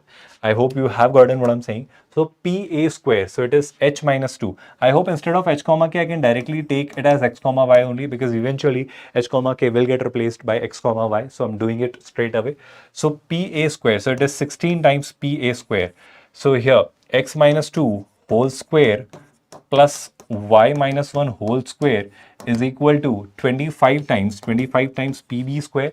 What is PB square? X comma y from 1, 3. So it is x minus 1 whole square plus y minus 3 whole square. Everybody got this? Now let us start simplifying it quickly. It is 16 times x square plus y square. Then it will give me minus 4x. It will give me minus 2y, and here we'll have 1 plus 4, that will give you 5. On the right hand side, it will be 25 times, again, x square plus y square. There you have minus 2x, there you have minus 6y, and 9 plus 1, that is 10. So it's simply now a matter of simplifying this and comparing it and getting the final answer. Are you getting it? 25x square, 16x square. So how much is that? 25 minus 16. I think that's simply nothing but what? 9. So it should be 9x square. 25y square minus 16y square, that is again 9y square. Now pay very be very careful with the calculation. 25 into 2 minus 50 and 16 into 4, that is I think 48. No, that is 64. I'm really sorry. That is 12 into 4. So 16 into 4 is 48. So it is minus 48. Goes to the other side plus 48. That was minus 50. Minus 50 plus 48. That is minus 2x. So it will be minus 2x. I hope you're understanding what I'm doing. 25 into 6. We all know 25 into 3 is 75. So it should be 150. Correct me if I'm wrong. It should be 150, right? Now that is 150y. And here it is 16 into 2. That is 32. So 150 negative, 32 positive. 150 minus 32, right? But with a negative sign. So 150 minus 32, how much is that? 150 minus 30 is 120. And then 2, that is 118. Correct me if I'm wrong in terms of calculation. So it should be 118y. Then what do we have? 16 into 5, that is 80. 25 into 10, that is 250. So 250 minus 80, right? 250 minus 80. So 250 minus 50 is 200 and minus 30. 200 minus 30 is 170. So it should be 170. Now from here, I think they are asking you a basic calculation. This will be your A, this will be B. There is no term in XY. So C will be 0, D and E you already know. And if you wish to clarify that whether I should take the ratio or the value, it should be 170 and 170 is what you're given. So you're going great. All you need is some comparison. Just take the direct values because don't take the ratios, because this constant term and constant term are same, which means A can directly be taken as 9, B can directly be taken as 9. There is no XY, which means C will be 0, D will be minus 2, E will be minus 118. And there, by simply doing the calculation, you'll get the answer. So a basic calculation based question. So always remember, if they throw an easy question which looks doable, then always introduce calculation. They'll always give you calculation. And this question is a direct example of calculation being used. Now let us go ahead with the next question. A direct question on limits. How do we solve this? When x approaches infinity, infinity minus infinity form. So I'll do the rationalization. So when I do the rationalization, what I get is under root x square minus x plus 1 minus ax is what we are given. So I'll simply multiply it by under root x square minus, although you should not be writing it like this if you're a JEE aspirant, you should directly write the rationalized version in the numerator. But if you get confused with that, I'm writing it here for a better clarification. Under root over x square minus x plus 1 plus ax, right?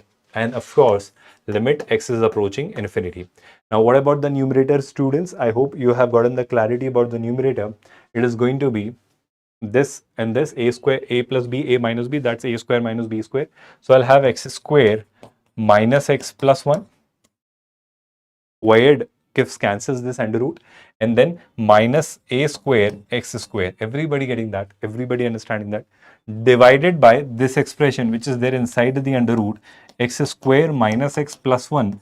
And here you have ax. First of all, you all are intelligent enough to crack that it is given as something finite. It is given as something finite, which means this is attaining a finite value. So numerator is going to be a quadratic. This is going to be a linear. Quadratic upon linear, when x approaches infinity, will be infinity. But it is given as finite. So if it is finite, that means what? Sir, both should be linear upon linear, because it cannot be increased, but this can be decreased. How? Pay attention to this. X square minus a square x square. X square minus a square x square. So if I take x square common, it will be 1 minus a square. So if I wish to keep both numerator and denominator of the same degree, this x square should not be there, which means its coefficient should become 0. So first conclusion is 1 minus a square should be 0, which means a square should be 1. So first conclusion is that a should be plus minus 1. So a could be plus minus 1. I hope you're understanding it. Now with that, this becomes 0. So our expression now becomes what? Limit x approaches infinity. I hope you're attending that. Minus x plus 1 whole divided by under root over x square minus x plus 1 plus ax. Now the only challenge here is a could be plus 1 or minus 1. Let me go ahead with plus 1 and then I'll try minus 1. I hope you're understanding. In the denominator, if you look at, let's say we don't know how to solve this. All I'm suggesting is take x common from the numerator and denominator. Your job will be done. Now, how do I do that? I hope you all are paying attention to that. If I'm taking x common from the numerator and denominator, can I remove this particular part? I hope we can do that. So here, if I write that b is equal to limit x approaches infinity, and there from the numerator if I take x common, it will be minus 1 plus 1 by x. I hope you're understanding why am I doing this, because x is approaching infinity. From denominator if I'm taking x square common from here, it will be under root over 1 minus 1 by x plus 1 by x square, and there when you take x common from there, it will be plus a.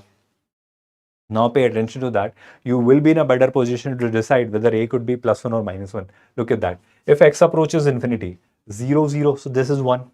Now if a is minus 1, this will be 1 minus 1, and 1 minus 1 makes it again infinity. So can I have a as minus 1? No. So a is fixed, which is 1. Everybody got that? So if I take a as 1, that's brilliant. Good. Shankesh, that's perfect. Now with that, we have cracked the answer, because here the numerator will be clearly minus 1, and here it is 1 plus 1, that is 2. So b will be minus 1 by 2, a will be 1, which is option A. Everybody understood that? How did we crack it? Are you all with me, listening and understanding? How should we solve questions based on that? I hope you will definitely solve questions like this in the real examination hall. With that, let's focus on the next question. What does it say? Let the function f of x given by this be a continuous function at x is equal to 0. Then alpha is equal to, okay, it is told to be continuous, which means limit at x is equal to x approaching 0 should exist, which means here limit when x approaches 0. Can I write it as ln 1 plus 5x divided by x minus limit x approaches 0, limit I'm separating ln 1 plus ax divided by x. I hope we can do that without any hesitation. Everybody with me on this? Great. Now here, when I go ahead with that, I hope you remember log of 1 plus f of x upon f of x. If f of x approaches 0, approaches 1. I hope you do remember that. And here also, the same logic can be applied, but here it is 5x. So if I introduce a 5 here, I got to multiply a 5 here. Similarly, if I introduce an a here, I got to multiply this expression by a here.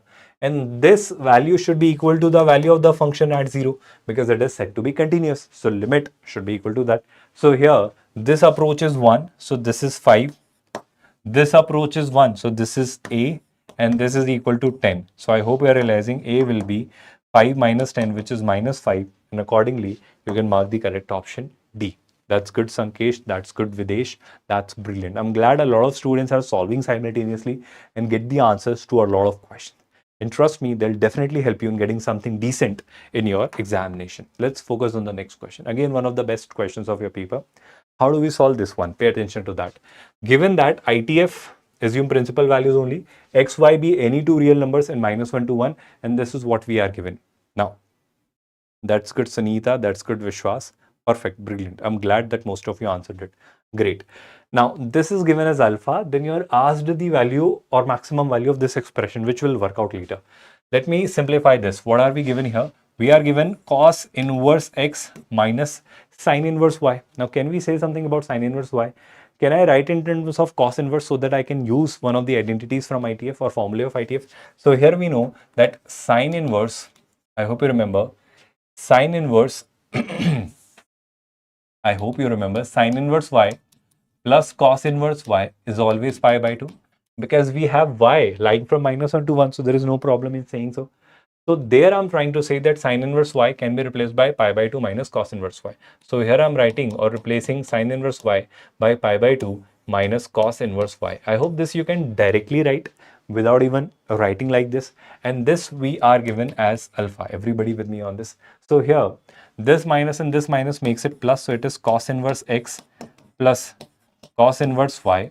And there this minus pi by 2 goes to the other side. So it becomes pi by 2 plus alpha. Give me a quick confirmation on this. Everybody got this? Let me just see this. Yes. Now we know the identity cos inverse x plus cos inverse y. I'm not solving now. I'm watching live while eating. Okay, Sankesh. So you are solving it orally. That's great. Now with that, all I'm saying is that here, I hope you can see this very clearly, that I think I'll be in a position to create something like this. But I'll do one thing. Cos inverse x plus cos inverse y. Since x and y lie between minus 1 and 1, I can directly say that it will be cos inverse, I hope you're understanding, xy minus under root over 1 minus x square times under root over 1 minus y square is equal to what? Pi by 2 plus alpha. Pi by 2 plus alpha. I hope you're paying attention to that. And if I'm told alpha is from minus pi by 2 to pi, if you are told alpha is from minus pi by 2 to pi, and if pi by 2 is added to it, so it will be, if pi by 2 is added to it, it will be 0, pi by 2 plus alpha, and pi plus pi by 2 is what? 3 pi by 2. Sorry. Yes, it is 3 pi by 2. Correct me if I'm wrong. Right? I think it is from minus pi by 2 to pi by 2, then only it will be from 0 to pi by 2. So I think it was pi by 2. I think it was pi by 2. So if pi by 2 is added, it will be from 0 to pi. Everybody listening and understanding that. So if I take cos ratio on both the sides, because it is from 0 to pi, I can take the cos ratio directly without making any adjustments. So with that, what will I have? It will be xy minus under root over 1 minus x square times under root over 1 minus y square is equals to cos 90 plus alpha. I hope you're understanding. Cos pi by 2 plus alpha. That shifts you or pushes you in the second quadrant. So in the second quadrant, of course, cos is negative. I hope you're understanding. So it will be minus sine alpha. It will be minus sine alpha. Everybody with me on this without any confusion. Now what I do next is, the best thing is, what I need is x square plus y square plus 2xy sine alpha. So what I will do is, yes, let me do that. X square plus y square, right? So I think I'll get it with this. If I take sine alpha on the left hand side and if I push it on the right hand side, I'll have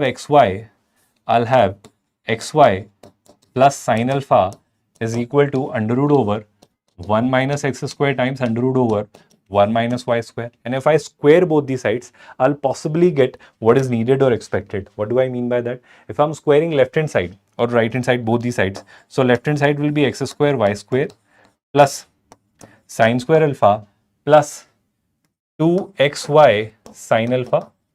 On the right hand side, when they are squared, their under root signs are removed.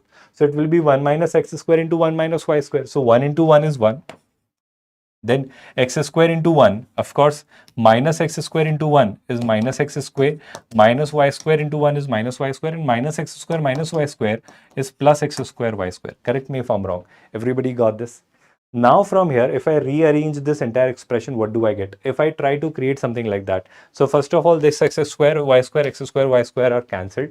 X square minus y square, if I fetch them on the left hand side, I'll have plus x square plus y square plus 2xy sine alpha on the left hand side, and on the right hand side this is 1, and this sine square alpha goes 1 minus sine square alpha is cos square alpha.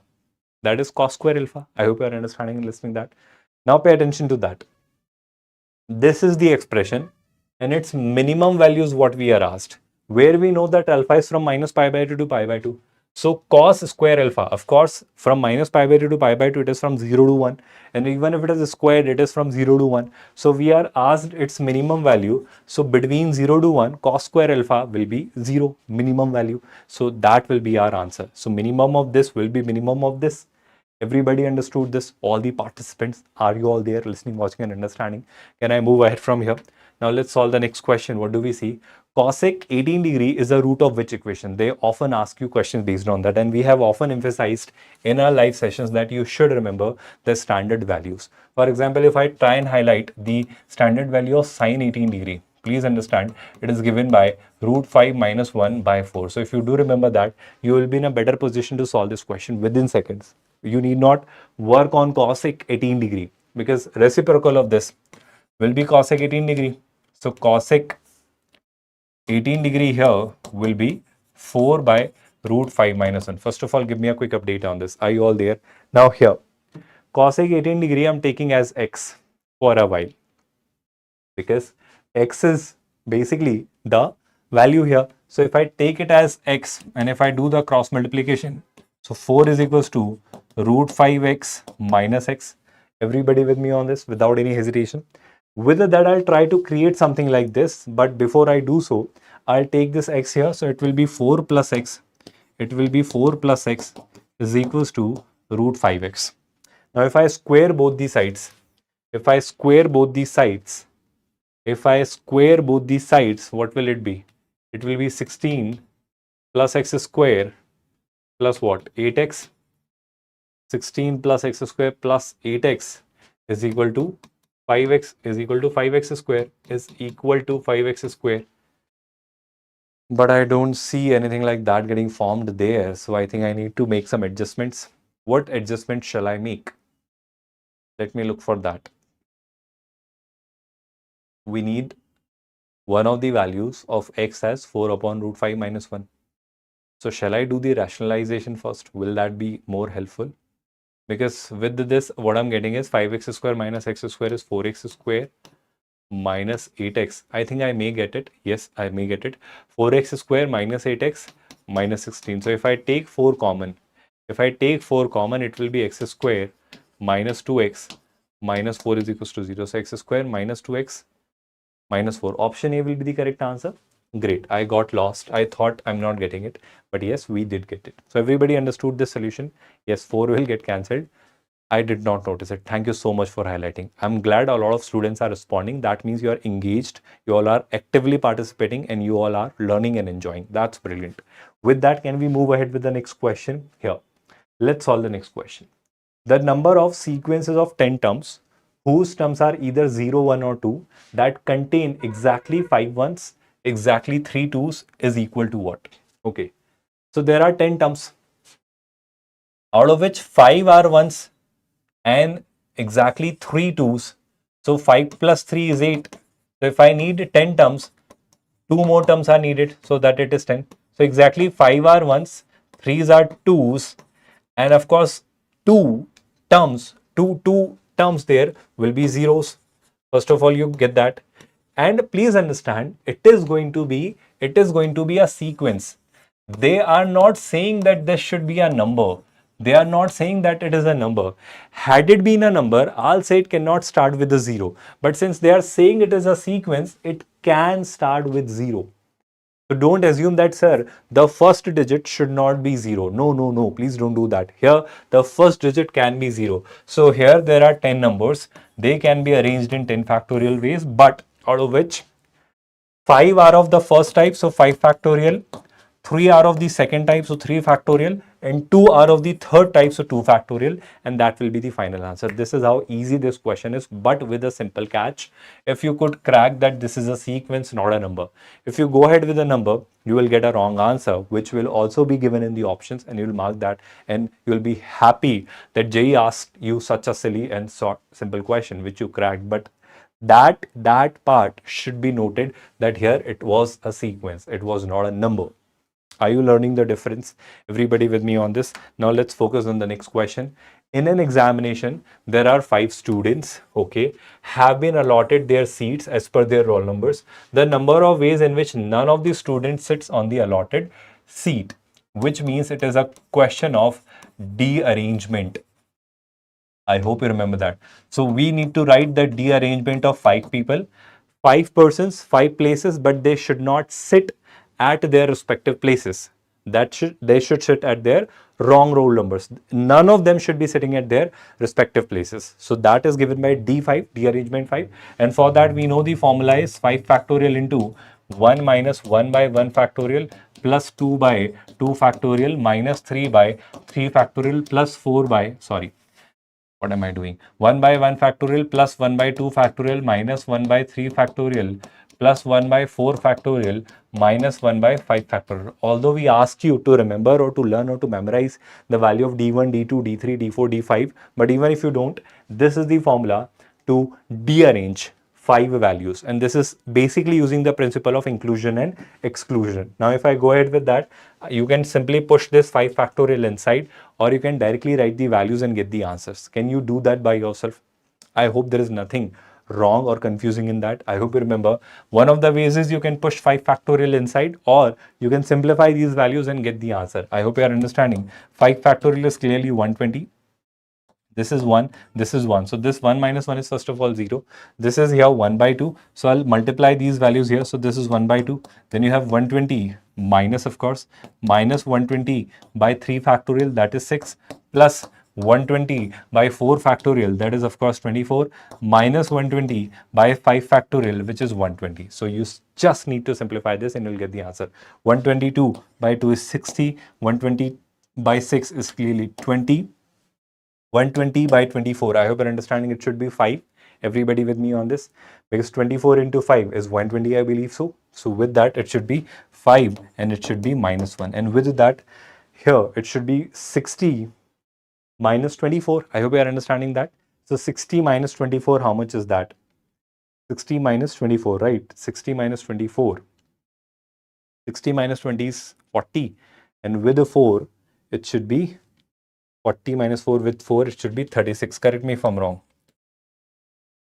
Right, so it should be 36. So D5 is 36. Everybody with me on this? So there are 36 ways in which they'll seat on the wrong seats. Everybody? 44? Am I making any mistake? What did I do? 60 minus what? 24. So 60 minus 20. Why 44? 60 minus 20 is 40. This is minus 20. This is minus 4. Why will it be 44, Dathan? It should be 36, right? Everybody with me on this? Can we move ahead with that? Let me just recalculate it for you. 60. This is minus 4. Sorry. I took it as minus 4. I'm really sorry. I am really sorry. I accept my mistake. I took it as minus 5 plus 1. I'm really sorry. This is 4. This is minus 20. I'm really sorry. So this should be minus 16. And with that minus 16, yes, it should be 44. I'm really sorry. Yes. So D5 is not 36. D5 is 40. Thank you so much for that correction. Yes, it was plus 5. I took it as minus 5 plus 1. I'm really sorry for that. I am getting a reflection from the light here, so I'm not able to see that plus minus. I'm really sorry. So yes, I hope everybody got that. Can I move ahead from here, all the participants? Now with that here, let me solve the next question. One of the easiest questions of this entire discussion, deliberately kept just to make you understand that in your paper, you will be seeing amazingly terribly easy questions in your paper sometimes. So don't feel that how can this can be a question in JEE Mains. There are sometimes some terribly easy questions in your paper. No trick, no catch, just a simple question. So quickly do it. Don't waste your time. Don't double check. Just write your answer and go ahead with that. So here, write the letters of the word. This is basically a subjective question which we have taken from our notes, but just understand you need not write all the subsets, just give the number of subsets it can have. So in Allahabad, I'll say if I talk about the number of subsets it will have, A is there uniquely, L is there uniquely, and then what do we have? We have H uniquely, B is there uniquely, D is there uniquely. So technically these are the 5 letters. And with these 5 letters, how many subsets can be formed? I'll say 2 to the power 5 subsets, which means 32 subsets can be formed. That's how easy this question would be. Now, again, a very interesting question, a very insightful question. How do we solve this? Here, f of x is given by this, g is also given by this. Then we are told they are onto, both the functions are onto, which means what I hope you know, that their codomain and range will be same. So they are simply asking you to find out the range. So whenever they ask you questions based on range, they indirectly give you questions in this manner. That's good, Videsh. So here, I'll work on this first function first of all. So f dash x, I'll try and find out. So f dash x will be 6x square minus 30x plus 36. Now to find the critical points, I'll put it equal to 0. So when you put it equal to 0, 6 can be taken common. So x square minus 5x plus 6 is equal to 0. This I can write as x square minus 2x minus 3x plus 6 is equal to 0. So their two critical points are going to be 2, 3. One thing you can do, or rather you do one thing, that I need to find its what? Minima and maxima. So I'll find f of 0, I'll find f of 2, and I'll find f of 3. Because boundary conditions are also supposed to be checked. So f of 0, f of 2 and f of 3, because f of 2 and f of 3 are the critical points, but f of 3 is a boundary condition as well. So f of 0, 0, 0, 0. So f of 0 is found to be as 7. What about f of 2? F of 2, if I find 2 into 8, I hope you're understanding, 2 into 8 is 16, minus 15 into 4. 15 into 4 is what? 60. You do the calculation quickly. 36 into 2. 36 into 2 is how much? 72 plus 7, right? Everybody with me on this? 16, then 60, then 72 plus 7. Great. So what do I get here? I'll first of all do the addition and then I'll subtract, or rather I'll get here 72 minus 60. How much is that? Plus 12. So this is plus 12, right? So plus 12 plus 16 plus 7. How much will that be? 12 plus 16 is 28. 28 plus 7, I think it is 35. 28 plus 7 is clearly 35. So f of 2 is 35. Now let's talk about f of 3. F of 3, if I try and work out 27, 27 into 2. 27 into 2 is 54. Correct me if I'm wrong. Minus 15 into 9. 15 into 9 is 135. Right? Correct me if I'm wrong. So it should be 135. Then 36 into 3. Will it be 36 into 3? Will it be 108? 33, 90, 18. So 108 plus 7. Right? How much is that? 108 plus 7. How much is that? 108 plus 7. 115. So it should be 115. Right? Then 135, 115. Will it be 20? Will it be minus 20? So it should be minus 20. And 54 minus 20 is what? 34. Right? It should be 34. So f of 3 is found to be 34. Now we were asked its range. So its minimum is 7, maximum is 34. So its range will be 7 to 34.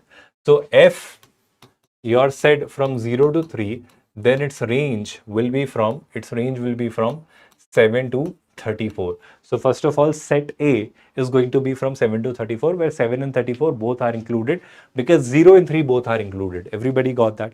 All the participants. So we got clarity on set A. This is your set A. Everybody with me on this? Now let's talk about set B. All the participants, pay attention to that. Set B. This is g of x. I need to find its range. So this g of x, which is x to the power 2025 divided by x to the power 2025 plus 1. Can I do one thing? Can I add 1 to it and subtract 1 from it? When I do so, this by this will be 1, and it will be minus 1 by x to the power 2025 plus 1. So this is also could be our g of x. First of all, give me a quick update on this. Can I write this also as g of x? Now I'll begin with very important, very simple conclusion, that x, we are told, is taking all the values from 0 to infinity, including 0. So even if x is 0, x to the power 2025 will be minimum 0. 0 plus 1, minimum it will be 1, or it will be more than 1. I hope you're understanding this. So this denominator will be minimum 1, but it will always be greater than 1. So 1 upon any value greater than 1, 1 upon any value greater than 1 will be less than 1. Because numerator is 1, denominator is greater than 1. So numerator is less than denominator. Both are positive, which means this expression will always be less than 1. Are you understanding it? So this expression 1 upon x to the power 2025 plus 1 is always less than 1, and it will always be greater than 0. No confusion on that. And if I put a negative sign on both the sides, so minus, minus, so of course this sign changes, so this becomes like this. And then if I add 1 to all the three sides, it will be 1 plus 0. This will be 1 minus this part. I hope you're understanding. And this will be 1 minus 1. This is 0. So I hope you're understanding it very clearly, that this g of x is having range from 0 to 1. Vishal will give you clarity tomorrow. 29th is the day. Tomorrow we are going to launch all the batches. We'll give you a complete clarity on that. No, tomorrow is the launch of something else, which will reveal tomorrow. But yes, about Prayas, you'll get more clarity. Prayas, I think, will get delayed because it is the batch for the droppers. So by that date, most probably students would have given the exams of JEE. So we'll give a breather to them, and then we'll join a Prayas. We'll launch the Prayas. Not probably around April 13th, maybe afterwards. So here, this is the range of g of x. So g of x is going to be from 0 to 1, and including both, because here it could take both the values. Why am I saying so? Because when can it be 0? If x is 0, can x be 0? Yes. So when x is 0, it will be 1 by 1. 1 minus 1 is 0. So 0 will be there, but I doubt 1 can be there or not, because 1, it could be when it becomes 0. When does it become? When this becomes, I hope you're understanding, 1 minus 0 will be 1. So it should become 0. This becomes 0 when the denominator becomes infinity. So when x approaches infinity. So x can approach infinity, but x cannot be infinity. So this cannot be 1. So this will be closed interval 0 to 1. So if I talk about set B, it will be from 0 to 1. That's the range of your gx. Everybody got that? Now what are we asked? We are asked or told there is a set S. There is another set S, which is given by all the integers either from A or B.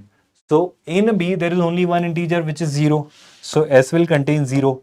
And then all the integers from 7 to 34. 7 to 34 means what? 7, 8, 9, 10 till 34. So if I ask you how many integers are they? So 34 minus 7. Which part, Arpan? Which part did you not understand? I'm saying 1 will not be there. In the range of this g of x, 0 will be there, 1 will not be there. Why am I saying so? Because when x becomes 1, when x becomes 1, sorry, when x becomes 0, when x becomes 0, 1 by 1 is 1, so 1 minus 1 is 0. So g of x will have 0 in its range, but g of x will not have 1 in its range. 0 to 1 it will be. So now we need to conclude whether 1 will be there or not in its range, closed interval. It cannot be, because 1 will be there when this part becomes 0. When does this part become 0? When the denominator becomes infinity. So denominator becomes infinity when x becomes infinity, but x approaches infinity. X cannot be infinity. So if infinity is not included, 1 will also not be included in its range. Did you understand that, Arpan, now, or should I repeat that part? Now here, if I get back to this, 34 minus 7, how much is that? 4 and 3. So that should be 27. 27 plus 1 is 28. 28 plus 1 is 29. Option A will be the correct answer. Number of integral values, that will be 29. Everybody got that? Let's solve this next question from binomial theorem. The term which is independent of x in the expansion of this. The term which is independent of x. Now pay attention to this part, students. Here. If I could help you with a cube plus b cube, so this part I'm solving first, this part. So x plus 1 I'm writing as x to the power 1 by 3 whole cube plus 1 to the power 1 by 3 whole cube. Can I write it like that? And denominator stays like that, which I'm not writing right now. I hope you're okay with that. So if I try and simplify this numerator, I hope you know a cube plus b cube, which I could write as a plus b times a square minus ab plus b square. And in the denominator of this expression, we are given x to the power 2 by 3 minus x to the power 1 by 3 plus 1, which means this and this are cancelled. Which means this expression, this left part of this expression is nothing but x to the power 1 by 3 plus 1. Are you understanding this? Minus. Now let's talk about the second part, x minus 1. Can I write x minus 1 as x minus 1 only? But let me talk about the denominator. If I take x to the power 1 by 2 common, I'll be left with 1 minus sorry. What am I doing? X minus 1 is there, right? If I take x to the power 1 by 2 common, let me take that common first. If I'm taking x to the power 1 by 2 common, I'll be left with x to the power 1 by 2 minus 1. Correct me if I'm wrong, first of all.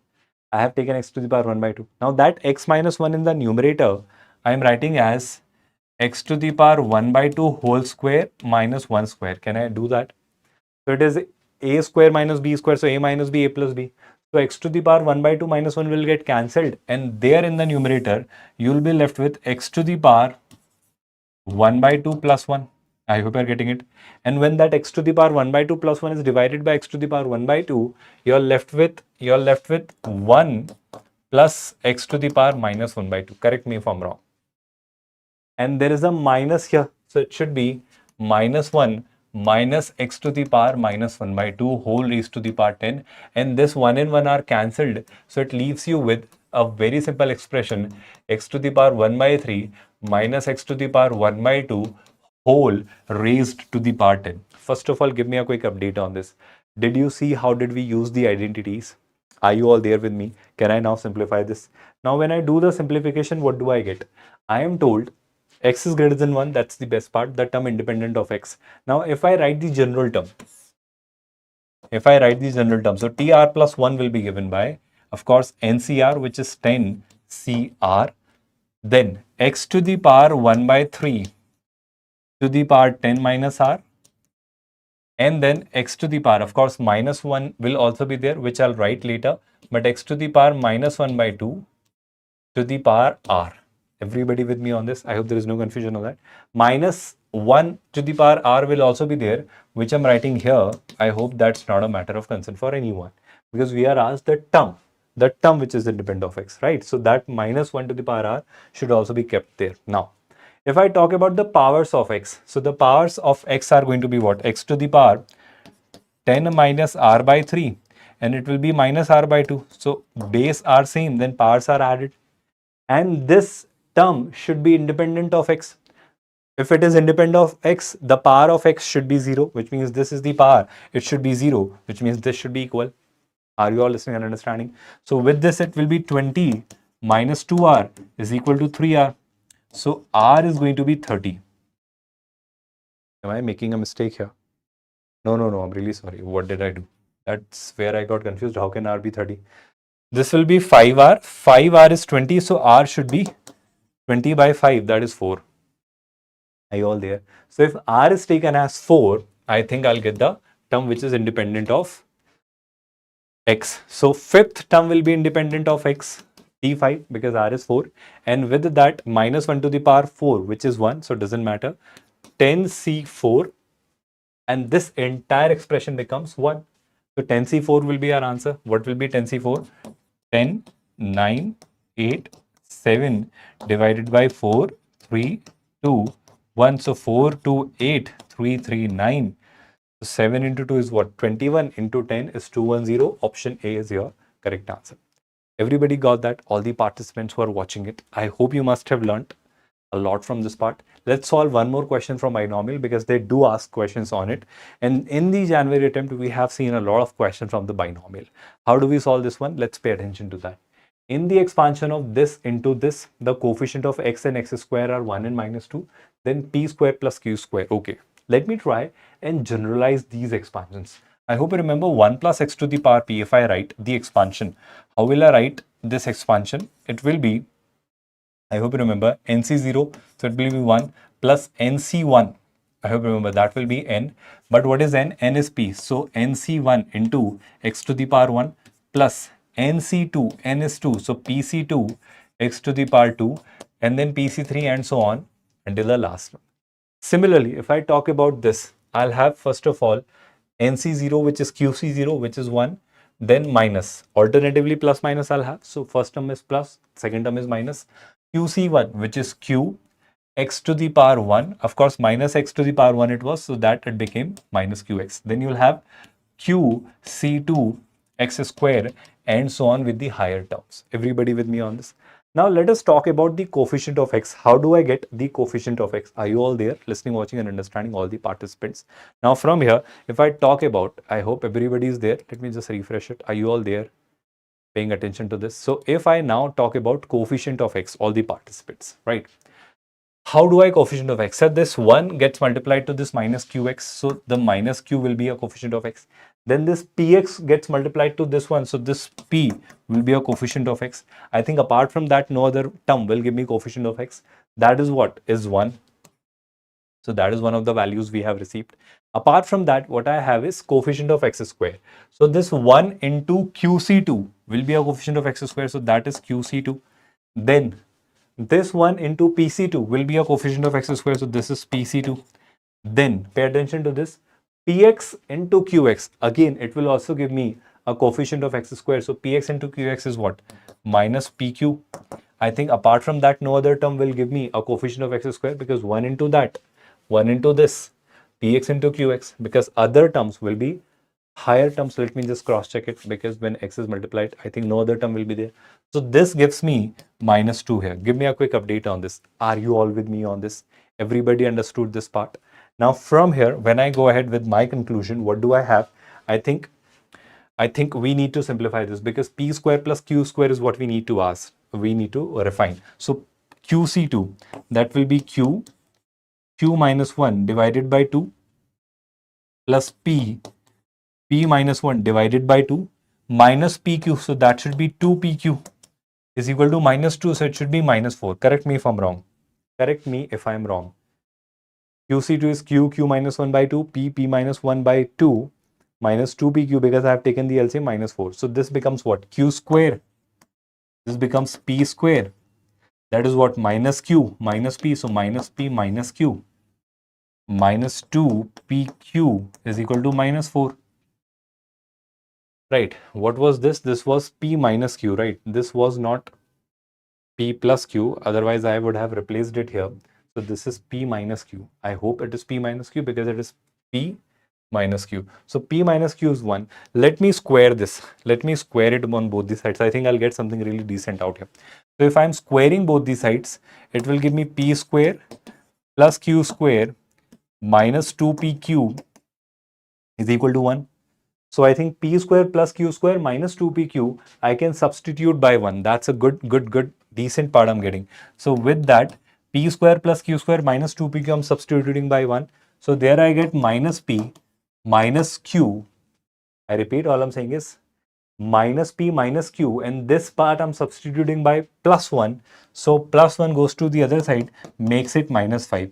So we get P plus Q as minus 5. Correct me. Oh, sorry. P plus Q as plus 5. Correct me if I'm wrong. So if I add both of these equations, I think we have the values of P and Q both. So if I'm adding both of these, I think it should be 2 and 3 because 2 plus 3 is 5 and minus 2 plus 3 is 1. So I need not calculate 2 and 3. So 2 square and 3 square, which should be what? 4 plus 9. It should be 13, option B. Everybody understood that solution? Are you all there? Listening, watching, and understanding. How did we solve this? Are you all there? Everybody with me on this? So first of all, binomial questions are not easy, not tough. They are simple. They are decent. They require some decent calculation, which you all are good at. You are preparing for JEE. You can do that calculation, right? With that, let's solve the next question. One more question from binomial. What does it say? It says if this is given as m by n, then m minus n is equal to what? Okay, let's try and solve that. So here this is summation, right? One of the ways is you do the summation and you find the values quickly and write the answer. That is the best method. Why am I suggesting this? Because r is equals to 0 when very quickly can be put. You put the values, you find it out and you do this. There was a student of mine who used to do this. She always, whenever she sees that r is 0 to 5, instead of applying much logic, what she did was that she put the values, she found the values. For example, for 0, it will be what? 11c1 upon 2. So she found 11c1. Then for the next value, it should be 11c3. I hope you're understanding it. 11c5. So she found all the 5 values and she replaced those values and she got the answer. Too sad, only these many are watching. No worries with that. Let's keep the good work up. You can spread this work. Now here, if I get back to that, that is one of the methods for such simple data, small data you can also think of. But let's say if you don't apply that logic, how do we solve this? Pay attention to this part. If you want to go ahead with the standard approach, I'll say 2r plus 2 is there, right? So 11c, 2r plus 1 is there, whole divided by this 2r plus 2, right? So this 2r plus 2 is there, and if I multiply it by 2, so of course I got to divide it by 2. Let me write it here. Summation 12 by 2r plus 2 into 11c 2r plus 1. Most of you must have realized why did I do it. I hope you remember. NCR can be written as n by r times n minus 1 c r minus 1. That's exactly what I'm doing here. Yes, not by 11, by 12, Sankesh. So with that, when I do so, I hope you're getting it. I hope you're getting it. NCR, n minus 1 cr, n by r. So it becomes NCR. So this part I can directly substitute by 12c 2r plus 2, where, pay attention, r is from 0 to 5. Now your question becomes really simple. Why? Just look at the steps I'm going to write. You will start seeing the pattern and write the answer within seconds. Without much calculation, you can get the answer. 1 by 12 stays outside. You cannot do much with that. Here, when I replace r by 0, it is 12c2. I hope nothing wrong with that. Then when I replace r by 1, it is 12c4. When I replace r by 3, it will be 12c6. Then when r by 4, it will be 12c10. And when r by 5, it will be 12c12. Got this point, everyone? But sir, we know if it is 12c0, 12c1, 12c2 until 12c12, it is 2 to the power 12. But for even and odd ones, it is 2 to the power 12 by 2, that is 2 to the power 11. That also we know. But there is a catch. Even if you call it even ones, then 2, 4, 6, 8, 12 is given, but 12c0 is not given. Then what's the problem? Can I not introduce that? In maths, that's the best part. Sir, what do we need? We need 12c0. So I'll add 12c0 and I'll subtract 12c0. What is 12c0? We know 12c0 is nothing but what? 1. everybody listening and understanding whatever I'm doing here, participants. Now with that, what to do I get is, sir, 1 by 12 is already outside. 12C0, what do we know? 12C0 is nothing but what? 12C0 till 12C12, that is 2 to the power 12 upon 2. I hope everybody is understanding that. Minus 1 is there. So it's simply now a matter of calculation. What do I mean by that? 2 to the power 11 is there. 2 to the power 11. So third term is 12C8. No, 12C6 will be there. My friend, you try 0, 1, 2, 3, 4, 5. You will get all these values 2, 4, because this is 2R plus 2. So for 0 it will be 2. For 1 it will be 4. For 2 it will be 6. So you'll get all these 2, 4, 6 and all. Are you getting it, Sankesh? Now from here, if I now continue with this, 2 to the power 12 by 2, that is 2 to the power 11. 2 to the power 10 is 1024. 2 to the power 11 is 1024, double is 1024, 2048. 2048 minus 1. 2048 minus 1. 2047. So it should be 2047 by 12. And I think they are co-primes. I think it is not divisible. 12 is what? 4 into 3. So it is not divisible by 4. 4 plus 2, 6. No, it is not divisible by 3. So they are co-prime. 2046 is not divisible by 12. And with that, the answer is going to be 2047 minus 12, which you can write by yourself. I hope you have understood this, all the participants. Now from here, let's solve the next question. Again, a very interesting one. A and B are the vectors of same magnitude. Okay, so what are we told? They are the vectors of same magnitude. So can I not take mod A and mod B as, let's say, X? Their magnitude I'm taking as X, K, whatever you wish to take it. Right. With that, this is given as root 2 plus 1. For a while, just for the sake of simplicity, I am replacing mod A plus B by, let's say, L, and mod A minus B by, let's say, M. Can I do so? So in the numerator, I'm having L plus M. In the denominator, I'm having L minus M. Correct me if I'm wrong. And here it is root 2 plus 1 by 1. Just give me a quick update. L plus M upon L minus M. Now, if I apply componendo and dividendo, I hope you understand. Componendo and dividendo means L plus M is added with L minus M. So it will be 2L in the numerator. L plus M minus L plus M. So it will be 2M in the denominator. So if I'm applying componendo and dividendo here as well, so it will be root 2 plus 1 plus 1. That is root 2 plus 2. And in the denominator, it will be root 2 plus 1 minus 1. So that will be root 2. I hope you remember that, componendo and dividendo. So on the left hand side, it is L by M. And on the right hand side, if I take root 2 common from the numerator, it will be 1 plus root 2. Everybody listening and understanding. So that gives you root 2 and root 2 are getting cancelled. Again, root 2 plus 1. That's a very crucial result. So L by M, pay attention, L by M. What was L by M? That is, sir, mod of A plus B upon mod of A minus B, that we receive as root 2 plus 1. Did you all understand that part first of all? All the participants. Everybody with me on this? Yes. Great. Thank you so much for the appreciation, friend. We are doing exactly that. Thank you so much. And we are also appreciating that. Now, if I take this on the other side and square it on both the sides, I hope you're understanding it. So it is going to be determinant, I'm saying, magnitude of A plus B times root 2 plus 1 times this particular comment. I'll keep a screenshot of it saved with me. This made my day. Not just day, month, year, I'll say decade. Thank you so much for that. What is GCD? Rudra, GCD, come on, greatest common divisor, HCF, highest common factor, right? Now, this is root 2 plus 1 and there you have determinant, I'm saying, modulus of A minus B. So if I now square both these sides, if I'm squaring both these sides, so square, square and square. So magnitude of A plus B, it is mod A square plus mod B square plus 2 times A dot B. It is root 2 plus 1 square. So 2 plus 1, that is 3 plus 2 root 2. And there it is what? Mod A square plus mod B square minus 2 times A dot B. Correct me if I'm wrong. Now, what were we told? I hope we are going great. Now, let us assume that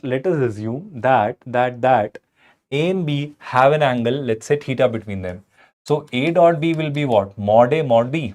Mod A mod B cos theta. Mod A mod B both are x. So x square cos theta I can write it as. I hope I can do so. Everybody with me on this?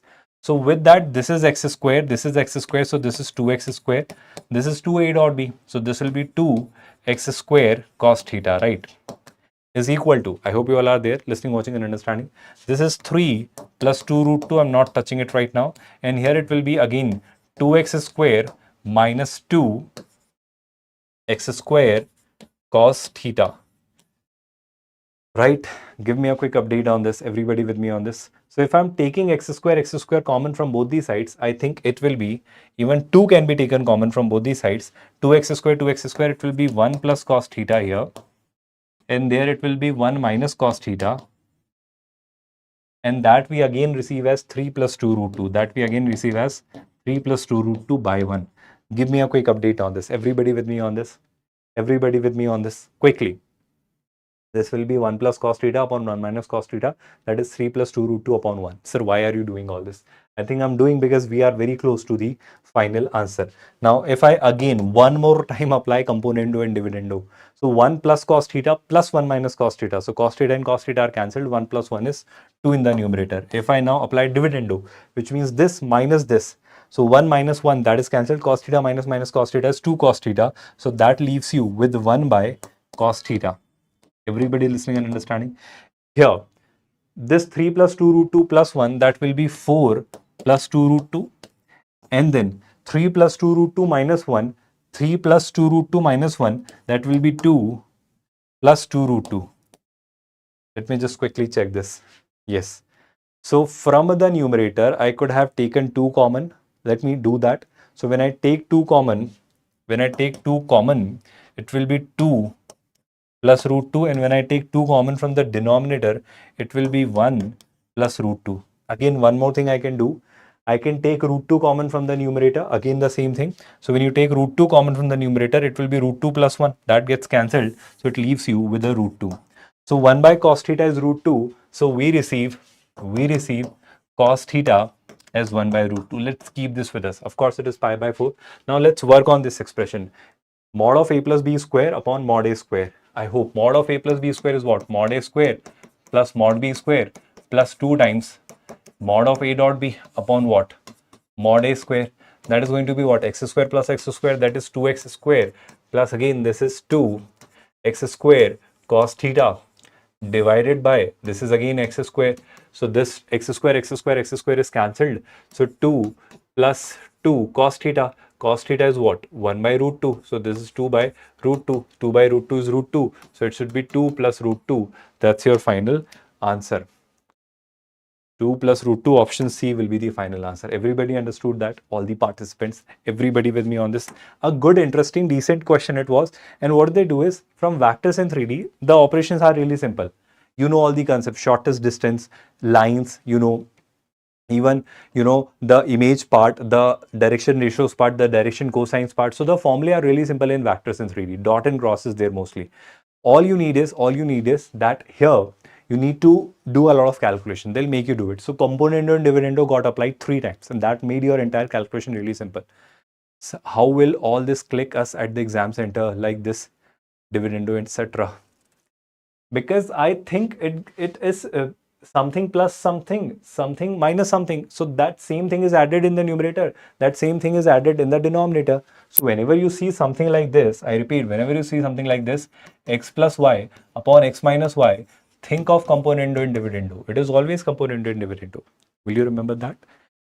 What is your name, by the way? XYZ K3N9E. Why don't you guys write your names, the proper names? Now let us look at the next question for the day. What does it say? The number of terms of an AP is even. So there are even number of terms. Okay. Sum of all the odd terms. Okay. So sum of all the odd terms is 24. So let's say odd terms means what? The first term, then third term, then fourth term, until let's say there are even terms. So even means let's say there are 2n terms. So here it will be a 2n minus 1. So sum of all the odd terms is 24. Sum of all the even terms. Even terms means what? A2, A4, until what? The last term, which is A2n, the last even terms. That sum is given as 30. Great. And the last term exceeds the first term. So if last term is A plus 2n minus 1d, I hope you're understanding. Sir, give a paper attempting strategy. Okay, Mayuk ji. All you need to do is in this live chat, don't write it in the comment box of this video, so that it works as a reminder. When I go home, I see that comment, I'll start working on that, and I'll definitely give a paper attempting strategy. Write that comment in the comment of this video, not in this live chat. Did you understand my request? Now let us get back to this. Here we are told that the last term exceeds. So last term will be a plus 2n minus 1d. The first term is a.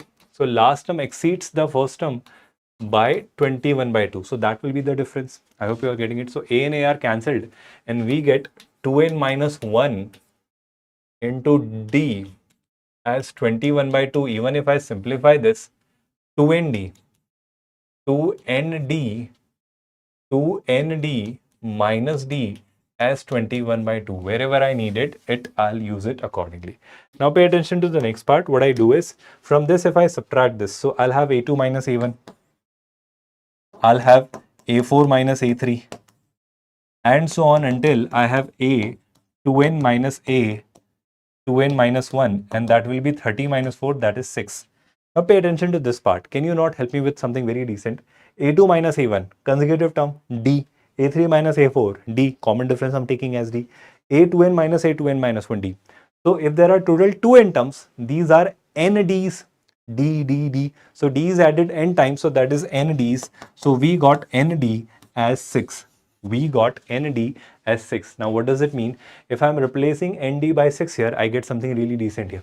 So if I'm substituting nd by 6 here, 2 into 6, that is 12, minus d, we receive as 20 by 2. I repeat, 12 minus d, we receive as 21 by 2. So there I get d as 12 minus 21 by 2. We receive d as 12 minus 21 by 2. That is 24 minus 21. 24 minus 21 is what? 24 minus 21 is 3 by 2. 24 minus 21 is 3 by 2, right? So we get d as 3 by 2. Now if I replace d by 3 by 2 here, what will it be? 6 is n into 3 by 2. So 3 into 2 is 6, 2 into 2 is 4. So there are only 8 terms. When n is 4, number of terms are not 4, they are 8 terms. 2n terms are there. So first of all, there are total 2n, 8 terms are there. Right. Now, if I begin with my conclusion, what do we have? Common difference is 3 by 2. Can I crack a from somewhere? I think I can. Then the number of terms which are integers in this AP. Please pay attention. D is 3 by 2. D is 3 by 2. So if D is 3 by 2, the number of terms which are integers in this AP, the answer will not be option D, students. Why are you saying so? You are not asked the number of terms. Number of terms is 8. That is not what you are asked. Look at the question. That number of terms which are integers. Pay attention, if the common difference is 3 by 2, how can you have all the terms to be integers? Pay attention to this. Let me try and work out the first term. Let me try and work out the first term. How can I do that? Yes, with any of these. See, can I remove this part? We have D, which is 3 by 2. We have N, which is 4, which means the number of terms is 8. Now let me get back to this, 24 and 30. Here, the sum of all the what? Odd terms is 24. Odd terms means what? A1. Total terms are 8. So A1, A3, A5 and A6. I hope you understand. I'm really sorry. A1, A3, A5 and A7. This is given as what? 24. Are you listening and understanding? Yes, that's what I'm saying. This is not the answer. Then why are you saying D? I did not get that. D. Okay, common difference D. Everybody said D. Great, great, great. So with that, A1 is A. A3 is what? A plus 2D. Sorry, A3 will not be A plus 2D. Pay attention. Yes, A3 will be A plus 2D. I'm really sorry. A5 will be A plus 4D and A7 will be A plus 6D. That is 24. Correct me if I'm wrong. A plus 2D, A plus 4D, A plus 6D. Right. So A, that is 4A. And 2D, 4D, 6D, that is 12D, is 24. So A plus what? 4 I have to take in common, so 3D is equals to 6. D was 3 by 2, so it should be 9 by 2. 9 by 2 I take on the other side. So it should be 6 minus 9 by 2. So 12 minus 9, how much is that? 12 minus 9 is 3. So it should be 3 by 2. So A we have received as 3 by 2. Now if you look at the entire sequence, you got the final answer. I hope you will see that if first term is 3 by 2, so 3 by 2 plus 3 by 2, I hope you're understanding 1.5 it is, if you're not getting it. If you're getting it more simply like this, then it will be this. So 1.5 plus 1.5 is 3. Then if you add 1.5, it is 4.5. Then if you add again 1.5, it will be 7. I hope you're sorry, it will be 6. So I hope you have gotten this idea. Alternatively, terms will be integer. So if total terms are 8, half of the terms will be integer, and there you mark option A is the correct answer. Everybody got this, all the participants. Let's solve this question. I wouldn't solve this, just kept deliberately to make you understand. If you are asked to write a matrix as a sum of two matrices, symmetric and skew symmetric, I hope you remember A plus A transpose divided by 2 will be the symmetric part, and A minus A transpose divided by 2 will be the skew symmetric part. Why did I give you this question? Just to make you remember that this property is there. So for that property, I hope you know transpose will be what? If this is A transpose will be 3, 5, minus 1 and 2. So when you do that, you will find the symmetric part and skew symmetric part. Deliberately kept this question to make you revise this property. One of the best questions of this paper, and through this we'll revise eigenvalues, matrix polynomial, characteristic equation, and some hidden properties through which you can get the answers very quickly. What are that? Let's focus on this question. A is this matrix, P is this, B is given by PA, PT, and C is PT, B to the power 10P. Okay. We'll work all of that out. But before I start working that out, can you help me with PPT? Why am I doing it? You'll realize it later, but let me do that first. This is of course a matrix. All of these are matrices. All of these are matrices. They are not determinants. They are matrices, right? So PPT. So this is cos theta. Can I write it like this? This is sine theta. This is sine theta. And this is cos theta. This is P. What is PT? PT will be cos theta, sine theta, and then sine theta, and then cos theta. So if I do this matrix multiplication, what do I get? I hope you are paying attention. Row into column. So cos theta, sine theta, sine theta. That will be cos square theta plus sine square theta. That is 1. Then cos theta minus sine theta, cos theta. So cos theta, sine theta minus sine theta, cos theta. That is 0. Then sine theta, cos theta, sine theta, cos theta minus cos theta, sine theta. That is 0. Again sine theta, cos theta, sine square theta, cos square theta. That is 1. Which means PPT is going to be an identity matrix. Why did I do so? Because B is this. What is C? C is going to be PT. B is what? PAPT, PAPT, and so on. How many times? 10 times. It will be PAPT into ultimately the last P. So I hope you are seeing PTP, PTP, PTP, PTP. All these PTP will be what? I. Because P and PT are inverse of each other because their product is an identity matrix.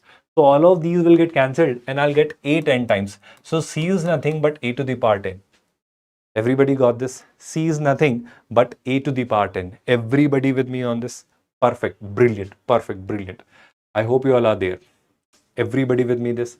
Now they are asking you some of the diagonal elements of C. Some of the diagonal elements of C. Now pay attention to this. C is an upper triangular matrix. C is an upper triangular matrix. C is an upper triangular matrix. So for an upper triangular matrix, pay attention to this part. For an upper triangular matrix, the trace of that matrix. For an upper triangular matrix, pay attention to that part. This A is what? It is an upper triangular matrix. So this A to the power 10 is what needed to be done because that is C. And we are asked sum of the diagonal elements of C, which means what? Trace of C in a simpler language. So trace of C is what? Trace of A to the power 10, because we have already cracked C is A to the power 10.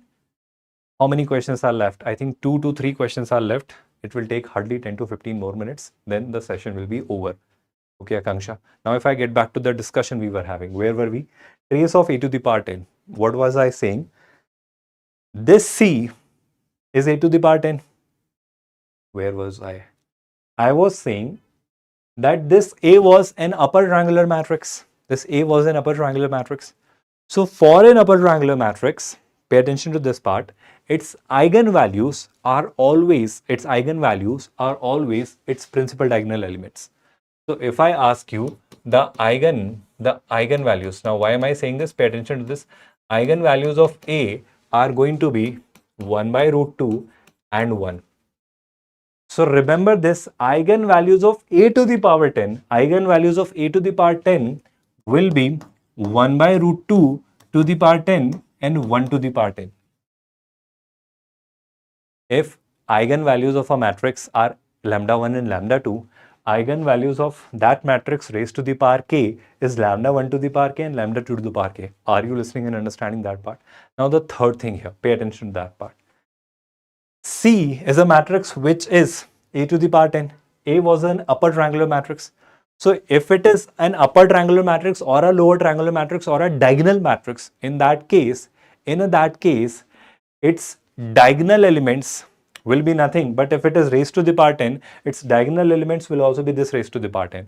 Or in a simpler language, for a upper triangular matrix or a lower triangular matrix or for a diagonal matrix, the trace of that matrix is nothing but sum of its eigenvalues. Sum of its eigenvalues. So 1 by root 2 to the power 10 is 1 by 2 to the power 5, which is, I think, 32, and 1 is there. So answer will be 33 by 32. Everybody understood that? Are you all there? Listening, watching, and understanding? Or shall I repeat this solution? If you did not get any part of this solution, repeat this. I'll repeat the entire solution. All I'm saying is few things. Which few things, students? First thing, pay attention to this part.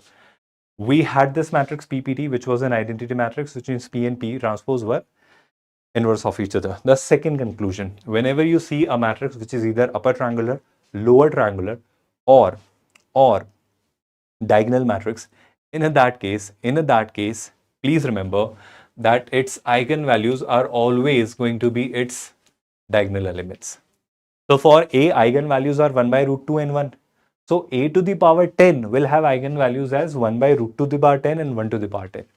Now third thing, pay attention to that part. Third thing, if you are asked trace of C, which is trace of A to the power 10. So for an upper triangular or lower triangular matrix, trace of that matrix to the power k will be its eigenvalues raised to the power k. Did you get that? Yes, Shankesh, you learned something new. That's where in the one shot of matrix, we did discuss characteristic equation, matrix polynomial, eigenvalues, and a lot more in a very detailed format. And if you know them, a lot of these category of questions, which are very lengthy in nature, you find a to the power 1, a to the power 2, a to the power 3, and then you see a pattern and then you generalize your answer. You can solve them within seconds if you know these tricks. Okay, Pragalb, that's good to have you. The Dark Way is saying, sir, you are any social media platform, please tell me. I'm also a teacher.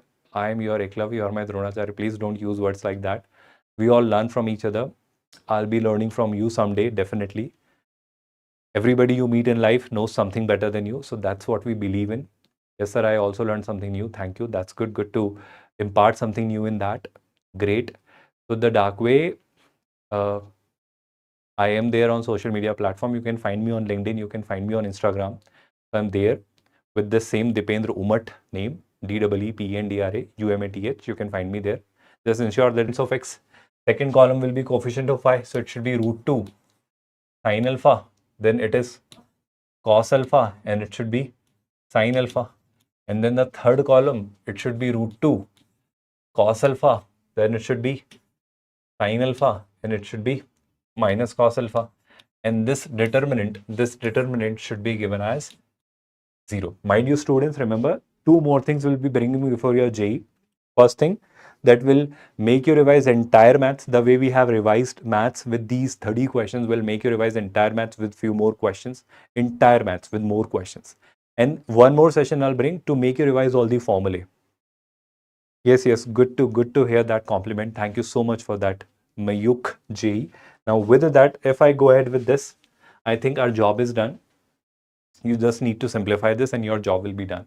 So can I use Sarah's rule directly, or if you want, we can use the another rule where from row 2, I'm doing this thing that row 2 minus row 1, and for row 3, I'll be doing row 2 minus row 3. I hope you're okay with that. So first row remains intact, that is 1 root 2 sine alpha. That also you need not write. You can directly write it root 2 cos alpha. There rho 2 minus rho 1, that is 0. That is cos alpha minus root 2 sin alpha. And here it should be root 2 minus rho 1, right? So it should be sin alpha. It should be sin alpha minus root 2 cos alpha. Then what do you have? Root 2 minus rho 3. So root 2 minus rho 3, 1 minus 1 is 0. Cos alpha minus sin alpha. And there you have sin alpha plus cos alpha. Everybody listening and understanding that. Now if I expand it, this into this is what we need to do. So can I do it here? I hope you're okay with that. So when I do it here, I hope what result will I have? I'll have this into this. So this into this, right? So cos alpha into sin alpha, that will be cos alpha sin alpha. Then cos alpha into cos alpha, that will be cos square alpha. Then root 2 sin alpha, that is minus root 2 sin square alpha. Then root 2 sin alpha cos alpha, it should be minus root 2 sin alpha cos alpha. I hope you are paying attention to that. Then minus of this with this. So it involves some calculation. Then you have sin alpha cos alpha, so it should be minus sin alpha cos alpha. Then you have sin alpha, it should be minus, but it should be plus sin square alpha. I hope you're understanding that. Then root 2, what did I do? This with this, this with this. Then root 2 cos alpha, it should be plus root 2 cos square alpha. And then root 2 cos alpha sin alpha, it should be plus root 2 sin alpha cos alpha, and this should be given as 0. Let me quickly write what do I see. Cos alpha sin alpha are cancelled. Root 2 sin alpha cos alpha are cancelled. Then what am I now left with? Cos square alpha plus sin square alpha is 1. So that one I can keep here. Plus root 2, if I take common, I'll be left with cos square alpha minus sin square alpha. Correct me if I'm wrong. And this is given as 0. Just give me a quick update on this. 1 minus 1 plus root 2 and this, right? And then this is cos 2 alpha. So cos 2 alpha we receive as 1 minus 1 by root 2. So cos 2 alpha I get as, of course, cos, this is minus 1 by root 2. I hope you're understanding it. So first of all, cos 2 alpha we receive as minus 1 by root 2. Then we are asked alpha. I hope you're understanding it. Alpha is from 0 to pi by 2. So one of the methods is you check it with the values, or the other method is you go ahead with the general solutions, or the third method is you go ahead with the graphs. So what should I do? Can we go ahead with the general solution? I think that is fine. We go ahead with the general solution. That is better. So I hope you remember 1 by root 2 we all know is how much? 1 by root 2 is cos pi by 4. But for minus of this, can I write it as cos pi minus pi by 4? So it should be cos pi minus pi by 4. And pi minus pi by 4 is nothing but what? 3 pi by 4. Correct me if I'm wrong. It should be 4 pi minus pi. That is 3 pi by 4. No one copy you, and I'm also social media. I'll connect it very soon for a batch only mathematics. Please don't refuse me. Yes, you can stay there. We are. The last term is negative. Did I not take it? Ankesh, don't tell me now. Which term was negative? Have I made any error? Because I cannot trace it all back. Even if it was negative, something like that will be done. That will happen. Just Sankesh, correct me. Is this wrong? Have I taken anything minus plus incorrectly? And I think if it is going great, I think the final answer is there. You know the general solution. If cos theta is cos alpha, you write theta as 2n pi plus minus alpha. So that should be 3 pi by 4. And with that alpha will be n pi plus minus 3 pi by 8. So if I go ahead with my approach, what Sankesh is saying, I think I have taken a term incorrectly. If that is what I have done, I think this will be the answer. You try different values of n. For example, if you try n as 0, you get plus minus 3 pi by 8. That is there in pi less than pi by 2, I think so. Because 4 pi by 8 is pi by 2. So I think 3 pi by 8. So I think I have taken a wrong value in one of the methods. I think there will be one more root 2. Okay. So I think I have made a mistake here. I'm really sorry for that. In some calculation, I have done that. Otherwise, this will be the answer, which is not given in the options. In that blue equation, last term, sir. Yes, it was minus cos alpha. And did I take it as plus cos alpha? In that case, it is wrong, yes. But I hope you have understood it. This is how you do it. This is how you expand it. If that minus cos alpha was taken, I think I would have gotten this answer. Everybody got this? I totally accept that here some correction was needed to be done. I totally accept that. So here, let us solve the next question. It says alpha and beta be the roots of this equation, then find the value of this. Okay, let's solve this question, right? With this, what do we have here? Pay attention to this. This equation has roots alpha and beta. So symmetric roots they are, because 1 minus alpha by 1 plus alpha, 1 minus beta upon 1 plus beta. Yes, thank you so much, Mukesh ji. Okay, Shankar, I hope you'll manage. Now with that, if I get back to the discussion we are having, pay attention to this. First of all, let's say 1 minus alpha upon 1 plus alpha, I take as t. Again, I hope you remember component and dividend equation that you written in top. Which equation, Shankar? Where will it be? Should be root 2, yes. So it should have been negative, right? This should have been minus. So with that, yes, there will be a slight change in our solution. Let me do that in that case. Let me do that. Let us do that. Okay. So that term will not get cancelled, but this will get cancelled, right? I hope you're okay with that. So cos square alpha plus sin square alpha is 1. There you have root 2 common, and you'll have cos square alpha minus sin square alpha. And there, what do we have? Root 2, so that is minus 2 root 2 sin alpha cos alpha is equal to 0. Are we going great? 1 plus root 2 cos square alpha minus sin square alpha minus 2 root 2 sin alpha cos alpha. Right? I think yes, great. I think the job is done because it is 1. Just hold on for a while. Let me fix the AC. I did not. Let me just have some water in a while. Then we'll continue because we are taking this session from 7 o'clock. It is 2 hours, 30 minutes possibly, and I haven't had water. Let me have some water first.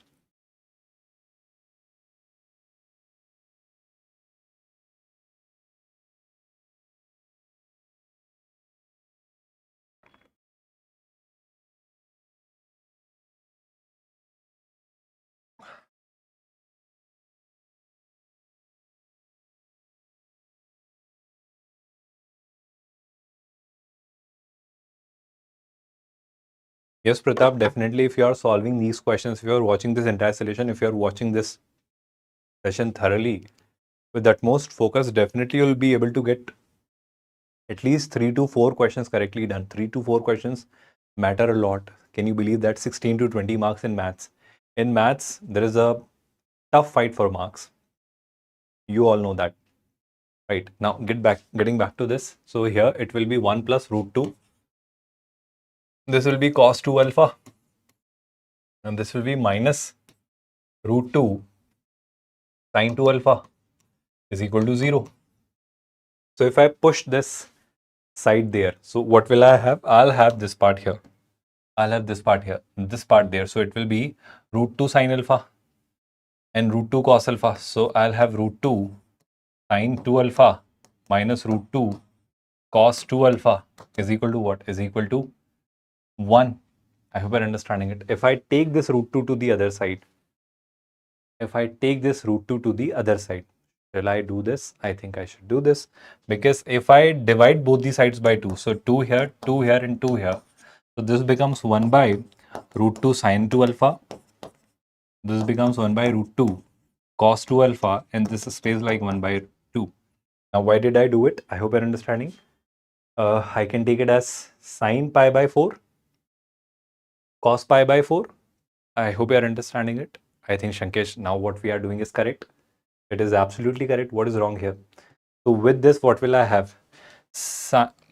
I take it as cos pi by 4. So sin A cos B minus cos A sin B. Right? Sin A cos B minus cos A sin B, sin A minus B. So it should be sin 2 alpha minus pi by 4, which is 1 by 2. 1 by 2 is sin 30, which is sin pi by 6. Now I'll write the general solution. Everybody with me on this? Yes. Great. So with that, what will I have? Sin theta is equals to sin alpha. So 2 alpha minus pi by 4. 2 alpha minus pi by 4 is equals to n pi plus minus 1 to the power n 2 alpha minus pi by 4 is n pi plus minus 1 to the power n, and alpha is pi by 6, so it should be pi by 6, right? So I think the job is done. You just try different values of n and you'll get the correct answers. Will you do that by yourself? That's good.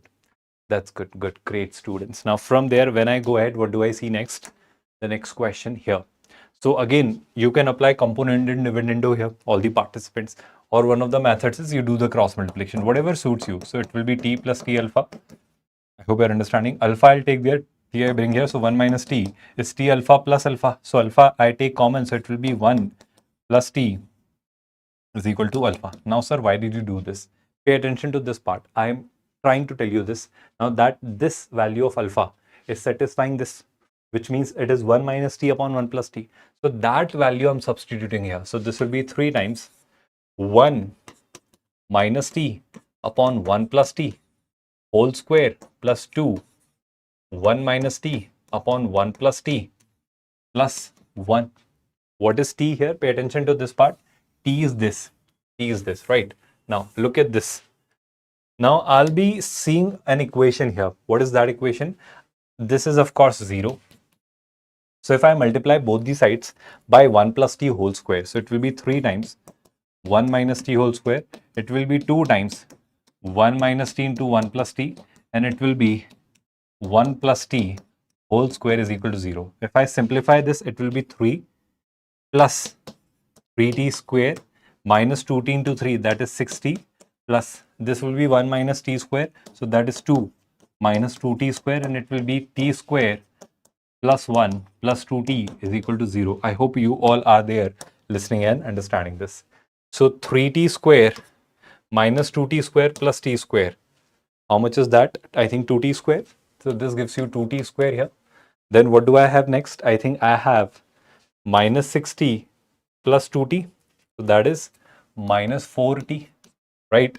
Then what do we have? We have the constant terms 3 plus 2 is 5 plus 1 is 6. So this is 6 is equal to 0, which when simplified further gives you t square minus 2t plus 3 is equal to 0, right?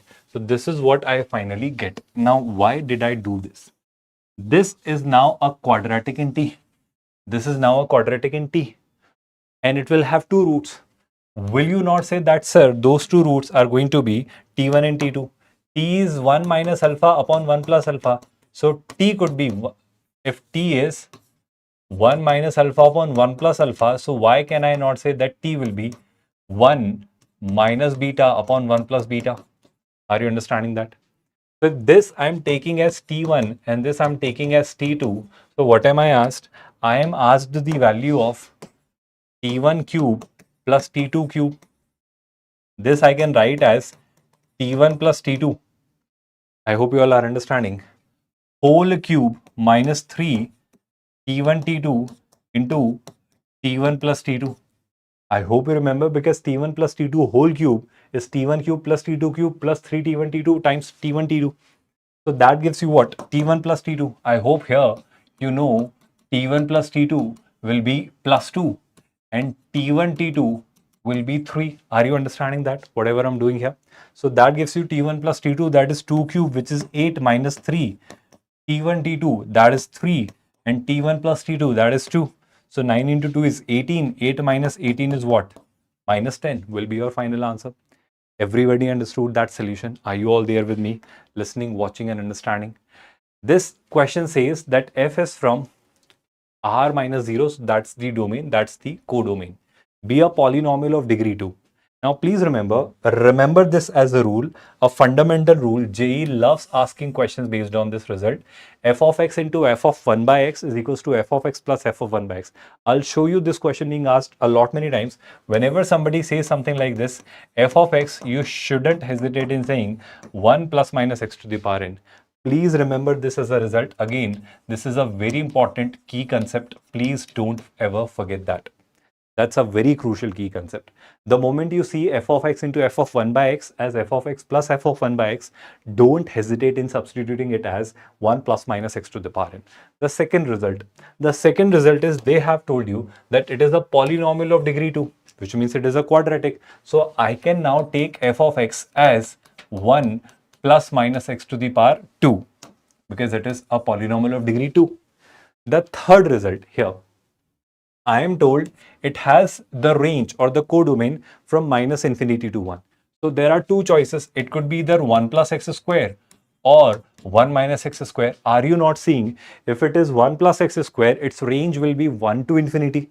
But its range is minus infinity to 1. So it cannot be 1 plus x square. So the only choice for f of x I have is 1 minus x square. Everybody got that? Now I am told that there exists a k for which f of k is minus 2k. What is f of k? Sir, f of k will be 1 minus k square. F of k will be 1 minus k square, but that we are told as minus 2k. So here k square minus 2k minus 1 will be 0. I repeat, k square minus 2k minus 1 will be 0. So sum of all the squares of all the possible values of k. So if k has two values, let's say k1 and k2, so sum of the squares of all the possible values of k will be k1 square plus k2 square.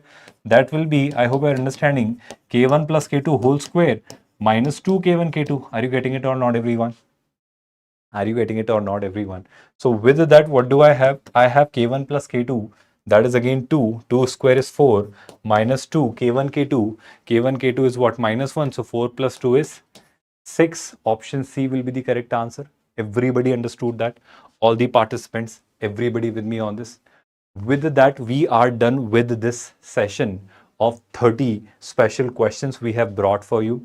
I hope you have must learnt a lot with this session. You have gotten a decent clarity on this. Just do one thing, revise all these questions once again. Go through the notes which we'll be sharing on our WhatsApp group. Sir, how do we join the WhatsApp group? The link to our WhatsApp channel will be given in the description.